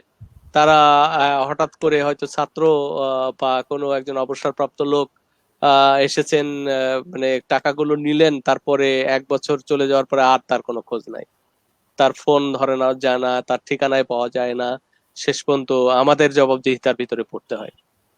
তো ওই রকম যেন না হয়, সেটাও ভাবতে হবে যে কোন পদ্ধতিতে কাজগুলো হতে পারে। এটা খুব বড় কাজ, কিন্তু এই ধরনের কাজ করতে গেলে পারে অনেক চিন্তা ভাবনার ব্যাপার আছে। না, সেটাই না, আমাদের দৈন্যতা কিন্তু সব দিকেই, শুধু আর্থিক বা কি ক্ষেত্রেই না, মানে সব ক্ষেত্রেই দৈন্যতা আর কি, আমরা যেটা হুম বলি হুম বলি। তো রিসার্চের ক্ষেত্রে তো অনেক অনেক হুম অনেক অনেক পিছনে আছি। আর বিশেষ করে আদিবাসীদের কথা বলতে গেলে, আদিবাসী আপনি যে সঙ্গীত বা এই যে নাট্যশাস্ত্র বা হুম ফোকলোর, এই যে বাদ্যযন্ত্র, ওইগুলো নিয়ে তো কাজ কখনো হয়নি। বা একটু আগে যে বলে পানীয় বা খাদ্য, যে ফুড হেভি, তারপরে হলো আপনার আমরা যেটা বলি যে আহ রন্ধন শিল্প তো একটা আর্ট, তাই না? রন্ধন শিল্প নিয়ে হুম আমাদের, হুম, তা তো তো ওইটা নিয়েও যে কত ধরনের, এই যে মিঠুন আসামের যে কাজের কথা বলবো, ওই ধরনের কিন্তু অনেক কাজ করার স্কোপ আছে। কিন্তু ওইটাকে অবশ্যই। মানে আমি যেটা বলতে চাই কি, আপনার মাধ্যমে আর কি, তো এই জন্য আপনাকে নিয়ে আসছি, অন্ততপক্ষে আপনার থেকে বল সবাই একটু উৎসাহিত পাবেন যে না, অনেকে এখন বুঝতেই পারে না যে কি করবে। ওরা সবাই হুম ভাবে হুম মানে কি, মানে আদিবাসী কি মানে হলো একটু গল্প লেখা বা গান করা বা গান, মানে কবিতা লেখা বা একটু নিজেদের সম্পর্কে লেখা, আমি আছি আমি, ওইটাই তো শেষ। অনেক ক্ষুদ্রাতি ক্ষুদ্র অনেক বিষয় আছে যেটা যে মানে অবশ্যই অবশ্যই। দেশেরও সম্পদ, জাতীয় সম্পদ। তো যাই হোক, আমরা অনেক সময় নিয়ে কথা বলেছি। আর মণিপুরীদের আমি যেহেতু নিজস্ব দিক থেকে বলতে চাচ্ছি, হ্যাঁ, মণিপুরীদের কিন্তু অনেক জটিলতা আছে। আমরা আগামীতে আরো, যেমন যে রাসের কথা বলতে গেলে লাইহারোবার কথা বলতে হবে। হ্যাঁ হ্যাঁ। ওইগুলা নিয়ে আরো অনেক রাস নৃত্যটা অনেকটা এখন ধ্রুপদী নৃত্য বা ক্লাসিক্যাল নৃত্যে চলে গেছে। কিন্তু হুম ওইটার যে মানে লাইহারাও বা আমাদের যে নিজস্ব যে ফক ডান্স থেকে যাচ্ছে, ওইটা অনেকেই ভুলে যাচ্ছে বা ওইটার মানে হয়তো বাংলাদেশে ওইভাবে আলোচনা বা ওই ধরনের চর্চা না হওয়ার পিছনে বা ওই ধরনের গবেষণা না হওয়ার পিছনে কিন্তু অনেকটা ঘাটতি থেকে যায়। তো সেক্ষেত্রে একটা জাতির রিপ্রেজেন্টেশনটাও ওই রকম হয়ে গেছে। যাই হোক, আজকে আমরা ওইটা নিয়ে ডিটেলস আলাপ করতে চাচ্ছি না, আরেকদিন হয়তো ওইটা নিয়ে আলাপ করবো। শেষে কবিতাটির একটা আসছে এথনিক স্টাডিজ। এথনিক স্টাডিজ কি সরাসরি আদিবাসী সেশনের সাথে কোনো প্রবলেম আছে যখন বিশ্ববিদ্যালয়ের এক অটোনমাস প্রতিষ্ঠান? আমি জানি না আপনি সেই সেই সেই না, আপনাকে হয়তো সরাসরি বলা যাবে না, আপনার একটা মন্তব্য দিতে পারেন, কারণ আপনি সেই সেই পদে বা সেই মানে কি নেই, কোনো ইউনিভার্সিটিতে সরাসরি তো সম্পৃক্ত না। ইউনিভার্সিটি যদিও বাংলাদেশের অটোনমাস প্রতিষ্ঠান, কিন্তু আমি জানি না কতটুকু ওনারা কুমিল্লা ইউনিভার্সিটি একটা কাজ করছেন, তাও সাহিত্যের আন্ডারে, বাংলা সাহিত্যের আন্ডারে, কিন্তু কোনো বিশ্ববিদ্যালয় স্টাডিজ, আদিবাসী স্টাডিজ করতে পারেন কিনা ঠিক জানি না। না, এটা আসলে হতে পারে। এটা হলো যে আসলে ডিপার্টমেন্ট গুলো কিভাবে খোলা হয়। ডিপার্টমেন্ট তো একটা প্রপোজালের ভিত্তিতে হয়, বা নতুন বিশ্ববিদ্যালয় হলে পারে সেখানে তো বিশ্ববিদ্যালয়ের ভিসিরা তাদের পূর্ণ স্বাধীনতা নিয়ে বিভাগ খুলতে পারে। হ্যাঁ, এটা নির্ভর করে আসলে মানে বিশ্ববিদ্যালয় চাই কিনা, বিশ্ববিদ্যালয়ে কোনো কোনো ব্যক্তি চাইতে হয়। সেটা বিশ্ববিদ্যালয়ের ভিতরে যিনি আছেন, আমরা বাইরে থেকে শুধু মানে ইয়ে করতে পারি, উস্কানি দিতে পারি কোনো একটা প্রফেসরের সঙ্গে বা কোনো একটা ডিপার্টমেন্টের চেয়ারের সঙ্গে কথা বলতে পারি। যেমন ঢাকা ইউনিভার্সিটিতে আমার বন্ধু হাকিম আরিফ, সে বাংলা বিভাগে প্রথমে শিক্ষকতা করতো, ওখান থেকে ভাষা বিজ্ঞান বিভাগে গেছিলেন। ভাষা বিজ্ঞান বিভাগ থেকে সে আবার নতুন বিভাগ করেছে, ল্যাঙ্গুয়েজ ডিজাস্টার বিভাগ, এবং এখন তিনি সেখানে চলে গেছেন। এইভাবে কিন্তু হয়। হাকিম আরিফ নিজেই কিন্তু ভাষা বিজ্ঞান থেকে এই ল্যাঙ্গুয়েজ ডিজাস্টার বিভাগ প্রস্তাবনা দিয়ে সেই বিভাগের চেয়ার হিসেবে সেই বিভাগের সব কারিকুলাম তৈরি করে ওখানে গেছে। এবং বিশ্ববিদ্যালয়গুলো এখন অনেক নতুন বিভাগ হচ্ছে, যেমন আমার প্রস্তাবনাতেই রবীন্দ্র বিশ্ববিদ্যালয় যেটা হয়েছে, আমার পিএইচডি সুপারভাইজার বিশ্বজিৎ ঘোষের নেতৃত্বে যেটা হয়েছে, সেই বিশ্ববিদ্যালয়ে কিন্তু সাংস্কৃতিক অধ্যয়ন ও বাংলাদেশ স্টাডিজ নামে একটা বিভাগ হয়েছে। সেই বিভাগের নাম এবং প্রপোজাল কিন্তু আমার তৈরি করে দেওয়া ছিল। কিন্তু এটা একদিনে হয়নি। এটা প্রথমে আমি এই প্রপোজাল এবং নামটা আমার স্বপ্ন থেকে, যেহেতু আমি কালচারাল হেরিটেজের স্টাডিজ চর্চা করি, এটা বহুদিন ধরে কাজ করছিলাম। প্রথমে এটা জাহাঙ্গীরনগর বিশ্ববিদ্যালয়ের নাটক বিভাগ থেকে আমার একজন শিষ্য আব্দুল হালিম প্রামাণিক সম্রাট, ওর মাধ্যমে জগন্নাথ বিশ্ববিদ্যালয়ে আমরা চেষ্টা করেছিলাম। জগন্নাথ বিশ্ববিদ্যালয় সেটা অ্যাকসেপ্ট করেনি। পরবর্তীতে যখন বিশ্বজিৎ ঘোষ আসলো, বিশ্বজিৎ ঘোষের সঙ্গে আমি কথা বললাম যে স্যার, এরকম cultural heritage and Bangladesh studies নামে একটা বিভাগ আপনার বিশ্ববিদ্যালয়ে খোলেন, নতুন বিশ্ববিদ্যালয়, নতুন একটা বিভাগ খোলেন যেটা বাংলাদেশে কোথাও নেই। তো বললে যে এটা কি হবে। তখন আমি পুরো কিন্তু ইউনেস্কো কনভেনশন অনুযায়ী সব একদম প্রপোজাল এভরিথিং করে দিলাম, কতগুলো কি কি কারিকুলাম থাকবে, রিসোর্স কি কি আছে, কারা রেডি আছে শিক্ষক হিসাবে যাওয়ার জন্য। এবং সেটা কিন্তু হয়েছে। সেক্ষেত্রে আদিবাসী স্টাডিজ অবশ্যই হতে পারে, কারণ এখানে নৃবিজ্ঞান বিভাগ আছে। নৃবিজ্ঞান বিভাগ কিন্তু মানে যে অ্যাপ্রোচ থেকে কাজ করে, সেই অ্যাপ্রোচে কিন্তু আদিবাসী ঠিক থিয়েটার স্টাডিজ ডিপার্টমেন্টে যতটুকু আদিবাসী গুরুত্ব পায়, বা ফোকলোর ডিপার্টমেন্টে যতটুকু আদিবাসী গুরুত্ব পায়, ততটুকুই গুরুত্ব পায়। কিন্তু আদিবাসী স্টাডিজ স্বতন্ত্র বিভাগ হওয়া এই কারণে প্রয়োজন যে বাংলাদেশে তো সরকারি হিসাবেই তো 43টা বা 44টা আদিবাসী গোষ্ঠী আছে, কিন্তু সরকারি হিসাবের বাইরে এশিয়াটিক সোসাইটি হিসেবে 100টা কমিউনিটি আছে, এবং তাদের প্রত্যেকেরই মাদার টাং আছে। প্রত্যেকেরই বর্ণমালা থাক বা না থাক, কিন্তু তারা নিজের মাতৃভাষায় কথা বলে, নিজের মাতৃভাষায় গান গায়, নিজের মাতৃভাষায় তারা তাদের জীবন আচারের সবকিছু করে, এবং তাদের আলাদা খাদ্য অভ্যাস আছে। সেটাতে Asiatic society cultural survey report আদিবাসী বইটা দেখলে পরে আপনারা দেখতে পাবেন। সেক্ষেত্রে অবশ্যই আমাদের কিন্তু রিসোর্সও আছে আদিবাসী স্টাডিজ ডিপার্টমেন্ট খোলার জন্য, বা একটা বিশ্ববিদ্যালয় খোলার মতো রিসোর্স আমাদের কাছে আছে। যেমন আমি তো আমার কাছে মানে অনেকগুলো বই আপনাদের দেখালাম, এর বাইরে আমার এটা তো বাসায়, কিন্তু আমার অফিসেও কিন্তু মানে আরো বেশি বই রয়ে গেছে। আর এছাড়া তো বিদেশেও অনেক বই লেখা হয়েছে, সেগুলো তো অনেক বই আমাদের পিডিএফ কপি আছে, বা আমাদের বিভিন্ন ভাবে আমরা জানি। সেক্ষেত্রে সবই আছে, কিন্তু আপনাদের সেই রকম ভাবে একটা পরিকল্পনা করে এগোতে হবে। এখন আমি তখনই মানে এই যে এত আলোচনার পরে তখনই আমাদের সাফল্য আসবে আমি মনে করি, যদি আমাদের এই আলোচনার ভিত্তিতে কোনো একদিন বাংলাদেশে যদি আদিবাসী স্টাডিজ একটা ডিপার্টমেন্ট তৈরি হয়, তাহলে একটা খুব বড় কাজ হতে পারে। যেমন এখানে অনেকগুলো বিভাগ, অনেকগুলো বিশ্ববিদ্যালয়ে কিন্তু সেই স্কোপ আছে। যেমন আপনার চট্টগ্রাম বিশ্ববিদ্যালয়ে একটা স্কোপ আছে, যেহেতু ওখানে অনেক আদিবাসী। আবার এদিকে ত্রিশাল জাতীয় কবি নজরুল বিশ্ববিদ্যালয় আছে, সেখানেও কিন্তু সুযোগ আছে। কারণ সেখানে ফোকলোর ডিপার্টমেন্ট আছে, কিন্তু অ্যানথ্রোপোলজি মনে হয় এখনো হয়নি। সেক্ষেত্রে ওখানে আপনার আদিবাসী মানে ডিপার্টমেন্ট হতেই পারে, স্টাডিজ ডিপার্টমেন্ট। বা রাজশাহীতেও সম্ভাবনা আছে, রাজশাহীতে ওই অঞ্চলে সমতলে অনেক আদিবাসী। রংপুর বিশ্ববিদ্যালয়ে সম্ভাবনা আছে, অনেকগুলো বিশ্ববিদ্যালয়ে মানে স্কোপ আছে। ইভেন ঢাকা বিশ্ববিদ্যালয়ে হতে পারে।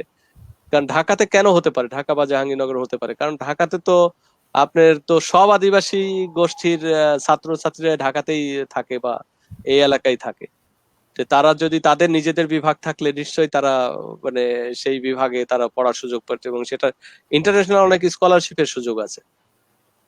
না, বাইরে কিন্তু প্রচুর ডিমান্ড, এই যে হুম মানে হুম সাউথ এশিয়ান স্টাডিজ এর আন্ডারে অথবা আপনার লিঙ্গুইস্টিক স্টাডিজ এর আন্ডারে অথবা আপনার এই যে নাট্যশাস্ত্রের উপরে, তারপরে হুম মিউজিকের উপরে, তারপরে আপনার মেডিসিনের উপরে। এখন হুম মেডিসিন, হুম, মেডিসিনেও কিন্তু প্রচুর কাজ হচ্ছে। আমরা যেটা অবশ্যই। যে দেশজ, যেটা আমরা চাইনিজ দিয়ে নিয়ে কাজ করছি বা বিভিন্ন এশিয়ান ফিডে, এই কন্টেক্সটটা কিন্তু বাংলাদেশে একটা বিরাট একটা সম্ভাবনা আমি বলছি। তো এর জন্য যদিও আজকে আমরা আমরা আদিবাসী সাহিত্যের অনুষ্ঠানের একটা হিসাবে সিরিজের একটা অংশ হিসেবে করছি, কিন্তু বাংলাদেশে আদিবাসীদের নিয়ে কাজ করা অনেক স্কোপ আছে আমরা মনে করি। হুম। ওটা নিয়ে আগামীতে আরো কি বলবো মানে প্রত্যেকটা ক্ষেত্রে নতুন একটা দিগন্ত চলে আসবে। তো অনেক অনেক ধন্যবাদ। আমরা সব শেষে, কারণ অনেকক্ষণ হলো, আপনাকে আর ধরে রাখতে যাচ্ছি না, একদম 1 ঘন্টা 50 মিনিট। তো আমি জানি না কখন চলে গেছে। তো আমি জানি না, আপনার অনেক মূল্যবান সময় নষ্ট করেছি। তবে আমরা বাধিত, মানে আমরা খুব আপ্লুত যে আপনাকে পেয়ে। জানি সবার মাধ্যমে সবকিছু হয়তো হবে না। তারপরে আমরা ছোট ছোট, এই যে আমার একটু চেষ্টা, আপনার একটু চেষ্টা, আরেকজনের একটু চেষ্টা, সব হ্যাঁ মিলিয়ে হ্যাঁ। মিলিয়ে যদি আমরা কিছু করতে পারি, ওটাতেই হয়তো আমরা ভালো কিছু করতে পারবো।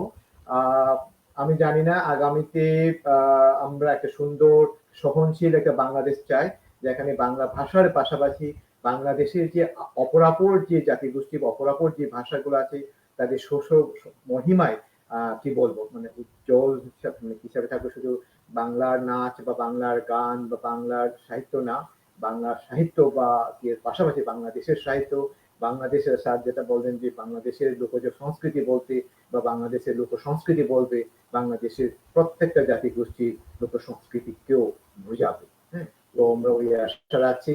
আপনার শেষ মন্তব্যটা করেন, তারপরে আমরা বিদায় নিব।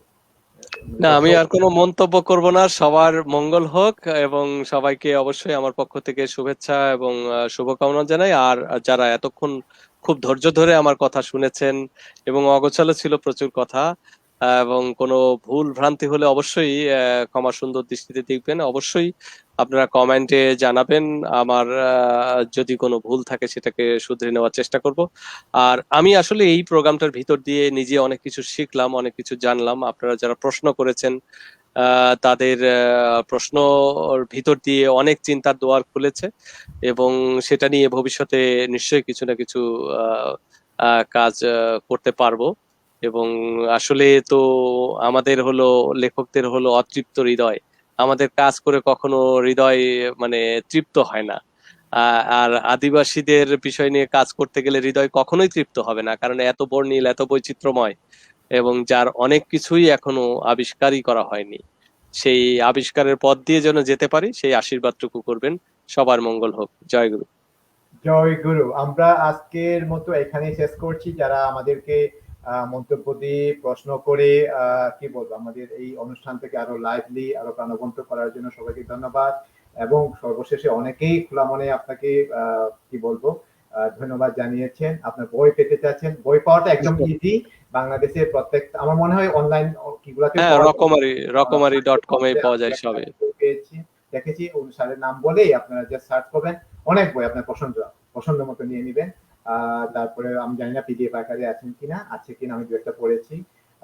তারপরে হলো ওনার একটা ব্লগও আছে, একটু খুঁজে দেখেন সামহার ইন ব্লগে, আর অন্য কোনো ব্লগে আছে কিনা জানি না, বাট আমি ওইটার সাথে জড়িত, তো ওইখানেও আছেন।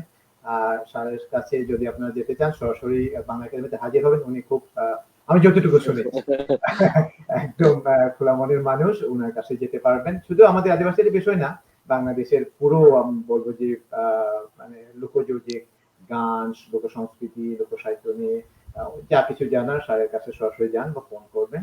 এই সবাইকে ধন্যবাদ জানিয়ে আজকের লাইভ এখানে শেষ করছি। ধন্যবাদ সবাইকে, শুভরাত্রি। ধন্যবাদ, শুভরাত্রি।